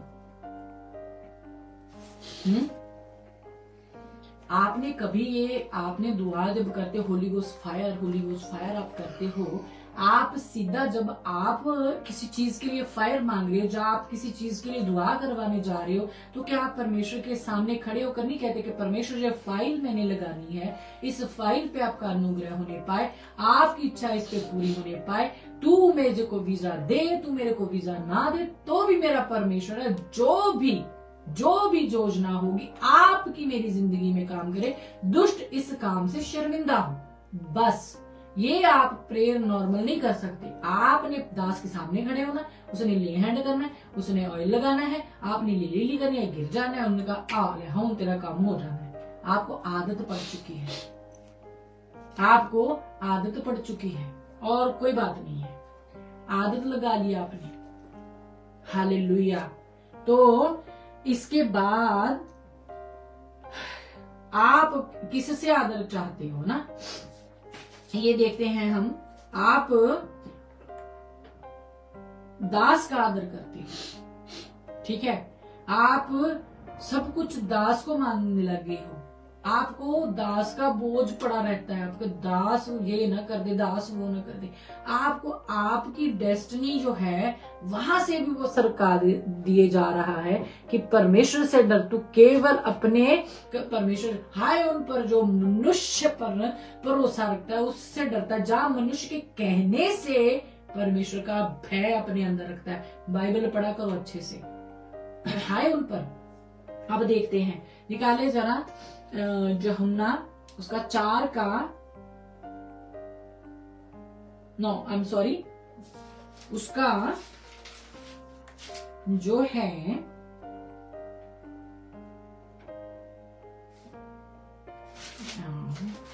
हाँ जी, उसका 4 का मैं आपके लिए पढ़ रही हूं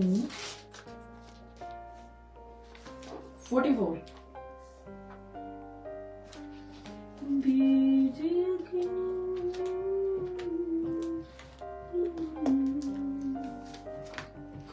हालेलुया, थैंक यू फादर। 5 का मैं आपके लिए 44 पढ़ती हूँ। नहीं 5 का, आई एम सॉरी अगर मैंने 4 बोल दिया हो तो 5 का 44 है। मैं अपने शब्द वापस लेती हूँ, अब मेरे को क्षमा करें, मैं भी इंसान हूँ, दुख सुख भोगी हूँ। तो ये है, तुम जो एक दूसरे से आदर चाहते हो और वह आदर जो एकमात्र परमेश्वर की ओर से है नहीं चाहते। लीजिए, और जो आदर एकमात्र परमेश्वर की ओर से है नहीं चाहते, किस प्रकार विश्वास कर सकते हो यह ना समझो कि मैं पिता के सामने तुम पर दोष लगाऊंगा। तुम पर दोष लगाने वाला तो मूसा है जिस पर तुमने भरोसा रखा है। हालेलुया। क्योंकि यदि तुम मूसा का विश्वास करते तो मेरा भी विश्वास करते, इसलिए कि उसने मेरे विषय में लिखा है। हालेलुया। परंतु यदि तुम उसकी लिखी हुई बातों पर विश्वास नहीं करते तो मेरी बातों पर कैसे विश्वास करोगे? क्योंकि तुम्हें आदर जो है वो दास से चाहिए। तुम्हें जो आदर है वो एक बोझ आपने अपने ऊपर ले रखा है कि मेरे को दास से रिस्पेक्ट चाहिए। मैंने दास से रिस्पेक्ट पाली, मैंने खुदा से रिस्पेक्ट पाली। इस टॉप लेवल की आपने सोच बना ली है। हालेलुया। तो आप किससे जो है आदर चाहते हो? परमेश्वर से। एकमात्र परमेश्वर लिखा हुआ है, जो एकमात्र परमेश्वर की ओर से है नहीं चाहते। आपको परमेश्वर ने बेइज्जत करने के लिए थोड़ा वहां पे बुलाया। हाय सानू तो पाटर पूछदा ही नहीं, सानू तो फलाना पूछदा ही नहीं, हाय हमें तो कोई वहां पे रिस्पेक्ट नहीं। खुदा देख रहा है ना, आप अच्छे से चल रहे हो ना, तो आपको इतना परमेश्वर ऊंचा उठाएगा कि वो लोग देखते रह जाएंगे। आप अपनी चाल क्यों बिगाड़ रहे हो? दूसरे को देख के वो पुचू पुचू कर रहे हो, उसके पीछे जा रहे हैं। उन्होंने लिमिट क्रॉस कर दी है कि वो उसके पास्टर के दिल में आदर पाले, लेकिन खुदा से उनको कोई लेना देना नहीं है। उनको खुदा से, खुदा के कलाम से, खुदा के वचन से, खुदा की आज्ञाओं से, खुदा के डर से, खुदा के भय से, खुदा की दी हुई जो इंस्ट्रक्शंस है, खुदा के नेचर से कोई लेना देना नहीं है। उनको उसको सिर्फ पास्टर के दिल में जगह बनानी है, परमेश्वर के दिल में नहीं। एकमात्र परमेश्वर की ओर से आपको जब ना प्रभु यीशु मसीह आपके फलों को देखकर प्रतिफल लाने वाले, तो यही लोग देखेंगे। फिर आप हर्ष से भर जाओगे, खुशी से, आनंद से कि अच्छा हुआ हमने पूछो नहीं की, क्योंकि आज हमारे पास वो पास्टर नहीं है, लेकिन मेरा पिता परमेश्वर है। हालेलुया। हम उनके सामने, परमेश्वर के सामने जाकर दिन रात उनका गुणानुवाद करने वाले हैं। हालेलुया। वो अनंत जो क्या ना बुझने वाली आग में फेंके जाने वाले हैं। मुझे दुख है इस बात का कि मैं ऐसे बोल रही हूँ, लेकिन जब आप सिदरोगी नहीं तो खुदा ने ही लिखा है कि उनका अंत कैसा होगा। फिर आप क्यों जुट रहे हो उनके साथ? क्यों आप कंपटीशन कर रहे हो कि उन्होंने क्या किया होगा ऐसा कि पास्टर के दिल में जगह बना ली है, हमें भी बनानी है? क्यों बोझ जो आपके दिमाग में पड़ा रहता है, सर पे पड़ा रहता है? कई तो पास्टर ऐसे हैं, उनको लेना देना ही नहीं है कुछ, उनको कुछ लेना नहीं। उनको बोलिए आप पास्टर जी, पास्टरनी जी, कि ये कुछ ज्यादा हो रहा है। आप अगर हमें कुछ आप लव गिफ्ट देना चाहते हो तो किसी के सामने मत दिया करें, क्योंकि जो नहीं दे सकता उनका दिल टूट जाता है। हालेलुया। आपको लव गिफ्ट चाहते हैं देना, बहुत से पर्सन चाहते हैं, तो आप सबके सामने एक्सेप्ट ना करें, क्योंकि जो देना चाहते हैं उनको देकर उनके पास नहीं है तो कहीं वो अंदर ही अंदर टूट ना जाए। हालेलुया। आपको भी आंसर देना पड़ेगा ऊपर जाके। नंबर 1 तो आप सबको बोल दो कि हमें गिफ्ट नहीं चाहिए। आपका गिफ्ट तो इतना बड़ा परमेश्वर के पास है कि आप सेवा में जुट गए हो परमेश्वर के। आप परमेश्वर के दास और दासी हो, परमेश्वर के सर्वेंट हैं आपको और किसी चीज की क्या जरूरत है? खुदा ने इतना अच्छा गिफ्ट दे दिया है। अगर कोई देना ही चाहता है तो सामने से क्यों दे रहा है? क्योंकि वो बताना चाहता है कि आपके लिए वो कुछ लाया है और सारे देखे। आपको समझ में नहीं आता क्या? हालेलुया। आपको सब कुछ दिया हुआ है खुदा ने। आप उनको बोलो। आप तो फोटो खिंचाते हो जब आपको कोई चीज मिलती है कि ये देखो, ये लाए हैं, वो लाए हैं, फिर आपने लगानी होती है। अच्छी बात नहीं है। मैं कोई बहुत वो क्या बोलते हैं उसको, बहुत बड़ी नहीं हूं कि मैं ये बातें बोल रही हूँ, लेकिन पिता के डर से बोल रही हूँ कि कहीं कोई और ठोकर ना खा जाए आपके इस नेचर से, आपकी इस आदत से कि आपने फोटो खिंचवानी है उनके साथ कि देखो ये हमारे लिए, और उनको भी खिंचवानी ही है। उन्होंने तो वो क्या बोलते हैं, जो भी गिफ्ट का पैकिंग होता है ना, जिस जगह से, जैसे गैस का हो गया मान लो, उस लिफाफे को भी गैस वाली साइड से सीधा रखना है कि पता चले किस ब्रांड का सामान दिया है हमने पास्टरनी को। ये गलत बात है, बहुत ही गलत। और ये बातें पिता को बोझ जान पड़ती हैं। आपको अपने दिमाग से बोझ हटा के इस चीज का वो करते रहें। कोई नहीं, अगर वो सिदरना नहीं चाहते तो पिता कहता अंत के समय में जो जैसा है वैसा ही चलता रहे। धर्मी तुसी अपनी चाल ना बिगाड़ो, धर्मी अपनी चाल ना बिगाड़े, धर्मी अपने उस नेचर को पकड़ के रखे। बस परमेश्वर के साथ आपका रिलेशन अच्छा होना चाहिए। ये परमेश्वर हमें सिखाते हैं वचन में। अपना वो बोझ कि मैं दे नहीं पाया, मैं कर नहीं पाया, मैं कर नहीं सकता, उसको छोड़ दीजिए। विश्राम दिन में आपने पिता के सामने अपने आप को लाइट हल्का करके जाना है। आपने विश्राम दिन में पिता के साथ एक मन होने जाना है। आप ये बोझ लेके जाओगे तो आपका कॉन्सेंट्रेट सीधा परमेश्वर के साथ, आपकी तार ही नहीं जुड़नी। आप गलत नंबर डायल करोगे। आप अपने आपका परमेश्वर के साथ कनेक्शन नहीं जुड़ने वाला। आप बोझ लेके जाओगे तो किसी और ही के साथ आपका कनेक्शन जुड़ जाएगा। हालेलुया। इसलिए हे बोझ के हेठा दबे हुए लोगों, मेरे पास आओ और अपना बोझ मैनू दे दो और मुझसे सीखो। क्या कि आज्ञा कैसे मानी जाती है।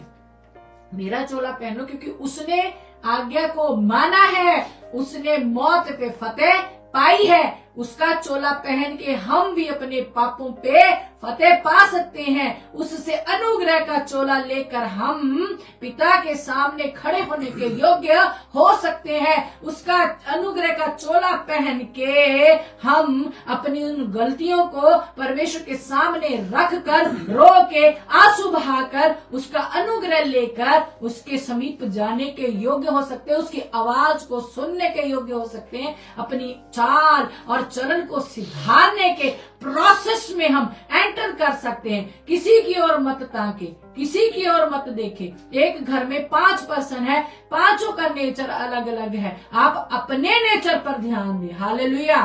आप अपने नेचर पर ध्यान दें। ऐसे तो प्रभु यीशु मसीह के भाई भी उनका मजाक उड़ाते थे। हालेलुया। इसलिए आपने अपने नेचर को, और प्रभु यीशु मसीह ने अपना नेचर अपने पिता के साथ नहीं बिगाड़ा, उसने उसके साथ अपने संबंध को और मजबूत किया। आज्ञा को पूरा करना कैसे करना है ये प्रभु यीशु मसीह हमें बता के गए हैं। और उनके डिसिपल्स ने जो भी लिखा है उस बात से एक भी इधर पॉइंट नहीं होना चाहिए, एक भी पॉइंट इधर नहीं होना चाहिए। हमारे पास जिंदा कलाम है, परमेश्वर की आवाज है, परमेश्वर का मन है, परमेश्वर का हमें जो वचन है वो हमारे लिए ज्योति है। वो हमें समझाएगा कि हमें कैसे चलना, कैसे नहीं चलना। अगर आपको पास्टर नहीं बताते हैं तो उस बोझ को उतार दीजिए और परमेश्वर को दीजिए, दास दासी को नहीं। तौबा कर ली ना, कर ली ना तौबा, अब क्या रह गया बाकी। नए मनुष्यत्व को पहन के आप उठे हो जी, और उस नए के पास जाओ जिसने आपको नया कर दिया है। पर पिता परमेश्वर आपकी मन की आंखों को खोले। उम्मीद है आज आपको अच्छी समझ आ गई है, और आप जो अपना पुराना नेचर उतार चुके हो और नए नेचर को अगर आपने अभी नहीं पहना है, उस बोझ को परमेश्वर के सामने रखकर परमेश्वर के समीप जब जाओगे ना, तो परमेश्वर आप पे अनुग्रह करके फिर आपको अपने स्वभाव में कैसे बढ़ाते हैं आप देखोगे। लोग कहेंगे वाओ, फलां भैया का नेचर देखा है, फलां सिस्टर का नेचर देखा है। जो तैयार अपने मन को कर लेगा उसी पे अनुग्रह होता है। जो बदलना ही नहीं चाहता तो परमेश्वर क्या करे। हाँ, अंगीकार करने को क्यों बोला है? परमेश्वर ने कहा धरती बन जाए तो धरती बन गई, उन्होंने बोला है तब जाके सब कुछ हुआ है। हालेलुया। इसलिए बोलना बहुत जरूरी है। अपनी जुबान को खोले और परमेश्वर से अनुग्रह मांगे। दुआ करते हैं। धन्यवाद पिता परमेश्वर, मेरे राजा, धन्यवाद करते हैं राजा। पिता डरते और कांपते हुए, थरथराते हुए पिता परमेश्वर आपके सन्मुख आते। पिता परमेश्वर, हम कौन है मेरे पिता परमेश्वर जो आपको मेरे पिता परमेश्वर इतनी गहराई से समझ सके। पिता हम तो मेरे पिता परमेश्वर अपने घर में मेरे राजा किसी को ना तो समझ पाते हैं मेरे पिता परमेश्वर, ना समझा पाते हैं पिता परमेश्वर। आपका अनुग्रह है जो मेरे पिता परमेश्वर हम पर होता है मेरे पिता परमेश्वर, और हम मेरे राजा उस अनुग्रह के द्वारा मेरे पिता परमेश्वर एक दूसरे को समझ और समझा पाते हैं। पिता ये आपका कलाम है मेरे राजा, धधकती हुई आग है मेरे पिता परमेश्वर। किसकी जुर्रत, किसकी हिम्मत मेरे पिता परमेश्वर जो इसमें गड़बड़ी कर दे। मेरे राजा आपका वचन कहता है एक बिंदु भी घटाया ना बढ़ाया जाए मेरे पिता परमेश्वर। तो जब आप अपने नबियों को कहते हो कि उस फाटक पे खड़े होकर इस वचन का प्रचार करो, तो आपके नबी उस फाटक के अंदर नहीं जाते मेरे पिता परमेश्वर, और चाल चलन के लिए इनको डांट के कह दे कि ये अपनी चाल को चलन को सुधार ले। पिता परमेश्वर, तो किस नबी की जरूरत है कि मेरे पिता परमेश्वर आपके बच्चों तक आपकी आवाज को ना ले जा सके मेरे पिता परमेश्वर। धन्यवाद करते हैं पिता परमेश्वर, आपने इस योग्य समझा मेरे पिता परमेश्वर कि हम भी आपकी ताड़ना को मेरे पिता परमेश्वर समझ पाए मेरे राजा। ये हमारे लिए मेरे पिता परमेश्वर आपकी ओर से भेजा गया लव गिफ्ट है मेरे पिता परमेश्वर। मेरे राजा के आप चाहते हो कि हम अपनी चाल और चलन को सुधार कर मेरे पिता परमेश्वर आपके सन्मुख आए और आपकी महिमा को मेरे पिता परमेश्वर किसी और को मेरे पिता परमेश्वर ना दे दे मेरे राजा। हम खुदी हुई मूर्तों मेरे पिता परमेश्वर जिसका आपने बराबरी झूठ बोलने से, लोभ से मेरे पिता परमेश्वर की है। और भी जो काम वहां पे लिखे हुए मेरे पिता परमेश्वर, उनको ना दे दे मेरे पिता परमेश्वर। झूठ बोलने वाला मेरे पिता परमेश्वर जब आपके भवन में आता है तो मेरे पिता परमेश्वर अपने झूठ के सामने जब नाचता है मेरे पिता परमेश्वर, वो उस झूठ की मूर्ति के सामने नाचता है मेरे पिता परमेश्वर। उसकी आवाज मेरे पिता परमेश्वर, उसकी वर्शिप मेरे पिता परमेश्वर आपको बोझ जान पड़ती है मेरे पिता परमेश्वर। आप उससे बात नहीं करते मेरे पिता परमेश्वर, और आप मेरे पिता परमेश्वर चाहते हो कि वो उस झूठ से आजाद हो मेरे पिता परमेश्वर। क्योंकि मेरे राजा, उसने मेरे पिता परमेश्वर जब तौबा की, पुराने अपने मनुष्यत्व को उतार के जब वो बपतिस्मा लिया और पानी से बाहर आया, उस नए मनुष्यत्व को मेरे पिता परमेश्वर आपके नेचर को पहना है राजा। उस आदत को, उस मेरे पिता परमेश्वर आदत के प्रभाव को मेरे पिता परमेश्वर जो भी सुन रहे हैं मेरे पिता परमेश्वर, अपने मन को तैयार करके बैठे हैं मेरे पिता परमेश्वर। इनके ऊपर मेरे पिता परमेश्वर, ओ मेरे राजा, जो आपने मुझे राइट दिया, अधिकार दिया है, उसी अधिकार से मेरे पिता परमेश्वर मैं आपके हेवन से मेरे पिता परमेश्वर, आप ही से मेरे पिता परमेश्वर जी विनती करती हूँ मेरे राजा। इनके उन प्रभाव को, उस पुराने मनुष्यत्व का जो भी छोटा सा सीड इनके अंदर है मेरे पिता परमेश्वर, आपके हेवन से मेरे पिता परमेश्वर, जहां पे आपका सिंहासन है मेरे पिता परमेश्वर, और जो वेदी दिन रात जलती है मेरे पिता परमेश्वर, वहां से आपके स्वर्गीय दूत मेरे पिता परमेश्वर अंगारों को उठा के मेरे पिता परमेश्वर इनके उस नेचर पर मेरे पिता परमेश्वर जो दुष्ट की ओर से इनके अंदर डाला जाता है मेरे पिता परमेश्वर, फेंके वो सड़े और नाश हो मेरे पिता परमेश्वर, और आपके बच्चे आज आजाद होने पाए मेरे पिता परमेश्वर। ओ मेरे राजा, जो अपने मन को तैयार करके बैठे हैं, आपका आत्मा उन्हें छूने पाए मेरे पिता परमेश्वर, वो खुद बचे और उनका घराना बचाया जाए मेरे पिता परमेश्वर। ये जो बोझ मेरे पिता परमेश्वर इनके सर पे एक मेरे पिता परमेश्वर बड़ा जोक बन के इन्होंने उठा रखा है मेरे पिता परमेश्वर, मेरे राजा, वो जुआर यीशु नासरी के नाम से तोड़ दिया जाए मेरे पिता परमेश्वर, और ये आजाद हो जाए मेरे पिता परमेश्वर। ओ मेरे राजा, आपका वचन जहां जाता है वहां पे आजादी है मेरे पिता परमेश्वर। आज आपका वचन इनके दिलों में, इनके घरों में, इनके परिवार के एक एक जन में, इनके बिजनेस में मेरे पिता परमेश्वर, इनकी जो भी मन की अभिलाषाएं अच्छी जो आपके विश्वास के अकॉर्डिंग है, उनमें कार्य करे मेरे पिता परमेश्वर। ओ मेरे राजा, देने वाले आप हो मेरे पिता परमेश्वर, हम तो नौकर हैं मेरे पिता परमेश्वर, हम आपकी ओर गुहार लगा सकते हैं मेरे पिता परमेश्वर। आपका धन्यवाद करते हैं पिता परमेश्वर कि आपने अपने वचन को भेजकर ओ मेरे पिता परमेश्वर हमारी आंखों को खोला है मेरे पिता परमेश्वर। मेरे राजा, हम आप में बढ़ना चाहते हैं मेरे पिता परमेश्वर, हम आपके सन्मुख खड़े होने के योग्य होना चाहते हैं मेरे राजा।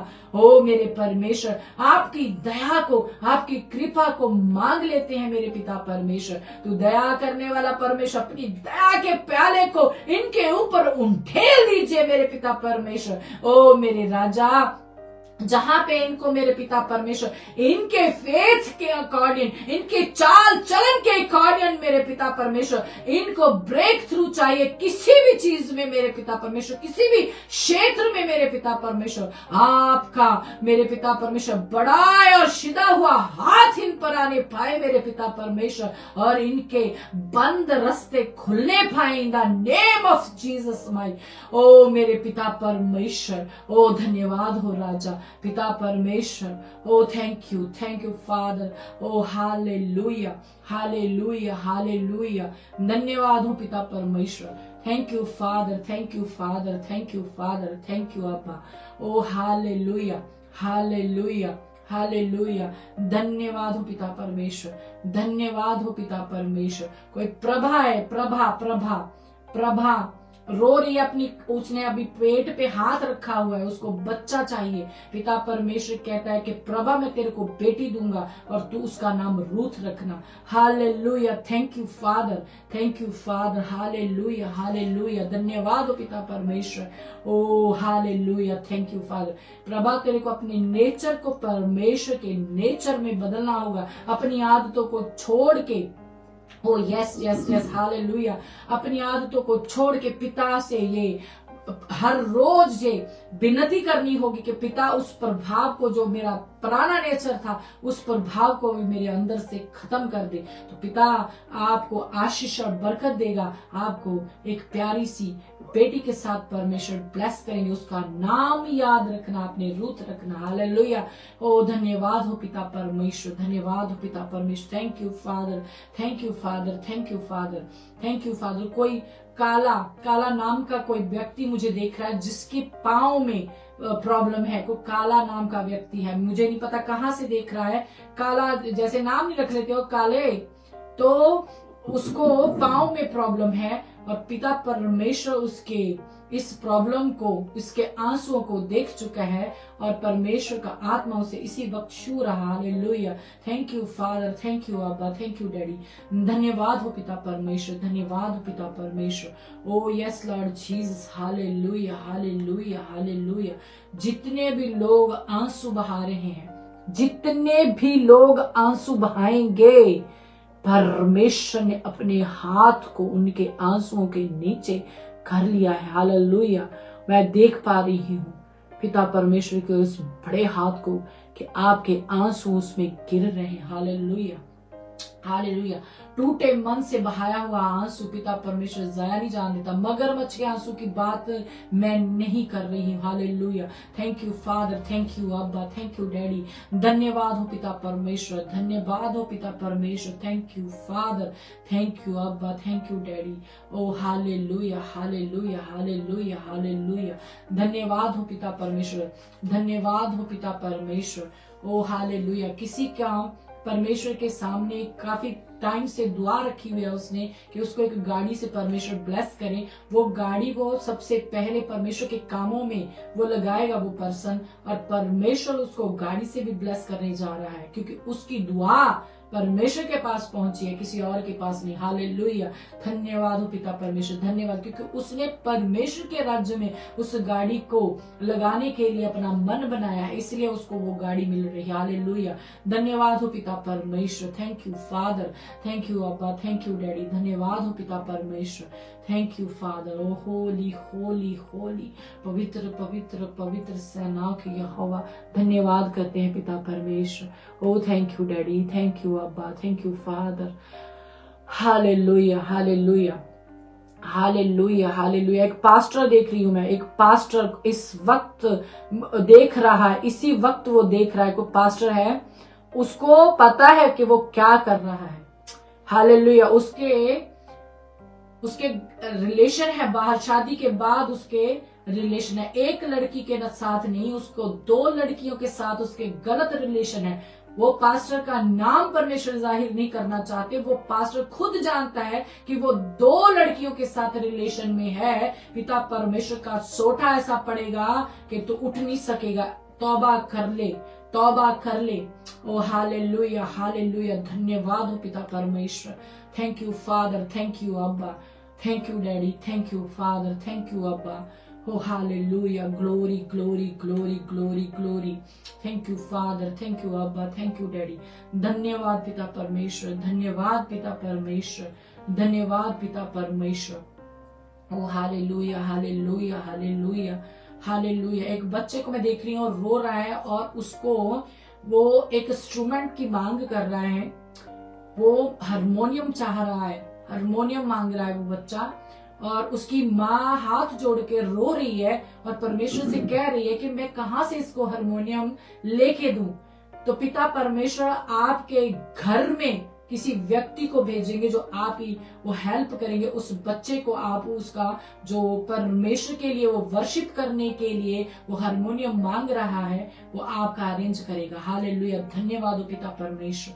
Thank you father, thank you अब्बा, थैंक यू डैडी। धन्यवाद हो पिता परमेश्वर, धन्यवाद हो पिता परमेश्वर, क्योंकि वो बच्चा परमेश्वर की महिमा करना चाहता है, इसलिए वो हारमोनियम परमेश्वर उसको प्रोवाइड करवा के दे रहा। Hallelujah, thank you daddy, thank you अब्बा।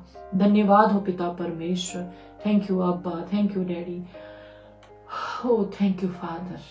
धन्यवाद करते पिता परमेश्वर इन सब बातों के लिए। मेरे पिता परमेश्वर, जिस समय आपने मेरे पिता परमेश्वर ठहराया हुआ था, मेरे पिता परमेश्वर, मेरे राजा, कौन है मेरे पिता परमेश्वर जो आपके द्वारा मेरे पिता परमेश्वर कही हुई बातों को पिता परमेश्वर जब आप कहते हो कि बोल वो ना बोले मेरे पिता परमेश्वर, डरते और कांपते हुए मेरे पिता परमेश्वर, ओ मेरे राजा आपका ऑनर करते हैं पिता परमेश्वर, आपके सामने झुक जाते हैं मेरे पिता परमेश्वर, मेरे राजा।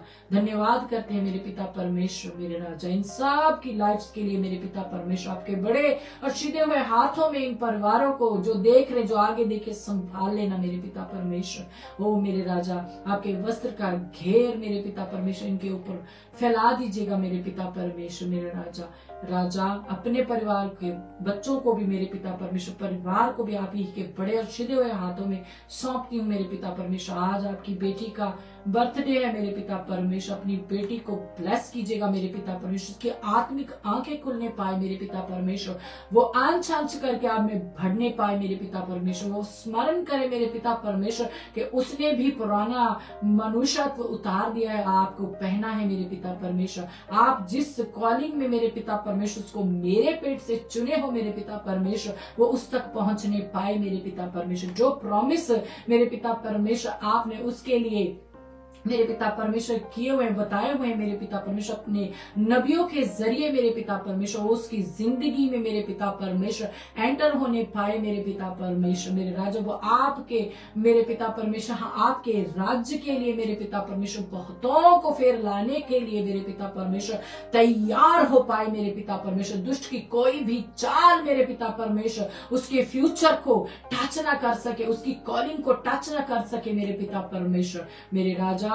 उस मेरे पिता परमेश्वर अपनी बेटी पे अपने बड़े और सीधे हुए हाथ को रख दीजिए मेरे पिता परमेश्वर, मेरे राजा। आप ही ने उस मेरे पिता परमेश्वर फल को इस कोख में से मेरे पिता परमेश्वर दिया है मेरे पिता परमेश्वर, वो फ्रूटफुल हो मेरे पिता परमेश्वर। ओ मेरे राजा, ओ मेरे पिता परमेश्वर, उसके फ्रूट को देखकर जो आपके फल है आत्मा के मेरे पिता परमेश्वर, लोग मेरे पिता परमेश्वर शॉक्ड हो जाया करे कि कैसे इतनी हल्की एज में, कितनी छोटी एज में इस बच्ची ने परमेश्वर के प्रेम को ग्रहण कर लिया है मेरे पिता परमेश्वर। आपकी दया दृष्टि उस पर बनी रहे मेरे पिता परमेश्वर। मैं जास्मीन को मेरे पिता परमेश्वर आपके बड़े और सीधे हुए हाथों में सौंपती हूँ मेरे पिता परमेश्वर। उसकी मैरिड लाइफ को आपके हाथों में सौंपती हूँ मेरे पिता परमेश्वर, मेरे राजा। उसके हर एक काम को मेरे पिता परमेश्वर जो रुका हुआ है मेरे पिता परमेश्वर, जिसकी फिक्र हमें नहीं आपको है मेरे पिता परमेश्वर, चाहे वो उसका कोई पेपर वर्क है, चाहे मेरे पिता परमेश्वर उसकी जो लाइफ की प्लानिंग है मेरे पिता परमेश्वर, हम सब कुछ जास्मीन का मेरे पिता परमेश्वर आप ही के बड़े और सीधे हुए हाथों में सौंपते हैं मेरे पिता परमेश्वर, क्योंकि आपसे ज्यादा कोई भी फिक्र नहीं कर सकता, मैं भी नहीं कर सकती मेरे पिता परमेश्वर। ओ मेरे राजा, आपने उसे तब संभाला मेरे पिता परमेश्वर जब हम मरने की कगार पे थे मेरे पिता परमेश्वर, आपने उसे बचाया मेरे राजा। आपने अपनी बेटी को मेरे पिता परमेश्वर एक कॉलिंग के लिए बचाया है मेरे राजा, वो उस तक पहुंचने पाए। ओ मेरे पिता परमेश्वर, हम आपका धन्यवाद करते हैं। पूरा समय जैसे अब तक संभाल के रखा, आने वाला समय भी मेरे पिता परमेश्वर आपके बड़े और सीधे हुए हाथों में सौंपते हैं। अपने आपके वस्त्र के घेर को मांगते हैं, आपका अनुग्रह मांगते हुए इस पूरी दुआ प्रार्थना को प्रभु यीशु मसीह नासरी के नाम से मांगते हैं। आमीन, आमीन, आमीन। Hallelujah, hallelujah. धन्यवाद करते हैं पिता परमेश्वर का। Thank you father, thank you अब्बा। सबको प्रेज द लॉर्ड, जय मसीह की। पिता परमेश्वर के ठहराए हुए समय पे फिर से मिलेंगे। आप सब मेरी बेटी जास्मिन को पिता परमेश्वर की ओर से जो मेरे कोख से मेरे को पिता ने गिफ्ट दिया है, मेरा फर्स्ट फ्रूट है, तो उसके लिए दुआ कीजिए। उसका जो परमेश्वर ने कॉलिंग रखी है उसके लिए, उस कॉलिंग तक वो पहुंचने पाए, बहुत जल्द वो उस कॉलिंग को एक्सेप्ट करने पाए और निखर के बाहर आए। आप जरूर उसको उकाब मिनिस्ट्री में ही देखने वाले हैं। अगर पिता ने चाहा उसके अलग से होगी तो वो पिता के हाथ में है। समय समय पर पिता परमेश्वर अपने बच्चों को इस्तेमाल करते हैं। जैसे भी पिता परमेश्वर की इच्छा है उसकी जिंदगी में पूरी हो। तो आप सब मेरी बेटी के लिए अपनी दुआओं में उसको याद रखिएगा। उसका नाम जास्मिन है। तो धन्यवाद करते हैं पिता परमेश्वर का, और फिर से मिलते हैं अगले संडे जब पिता परमेश्वर के ठहराए हुए समय पे, अगर पिता ने इस मिड वीक में बोल दिया तो हम फिर से हाजिर होंगे जैसा परमेश्वर की इच्छा है। तब तक के लिए सबको प्रेज द लॉर्ड, जय मसीह की नारा लगाते हैं। हालेलुया,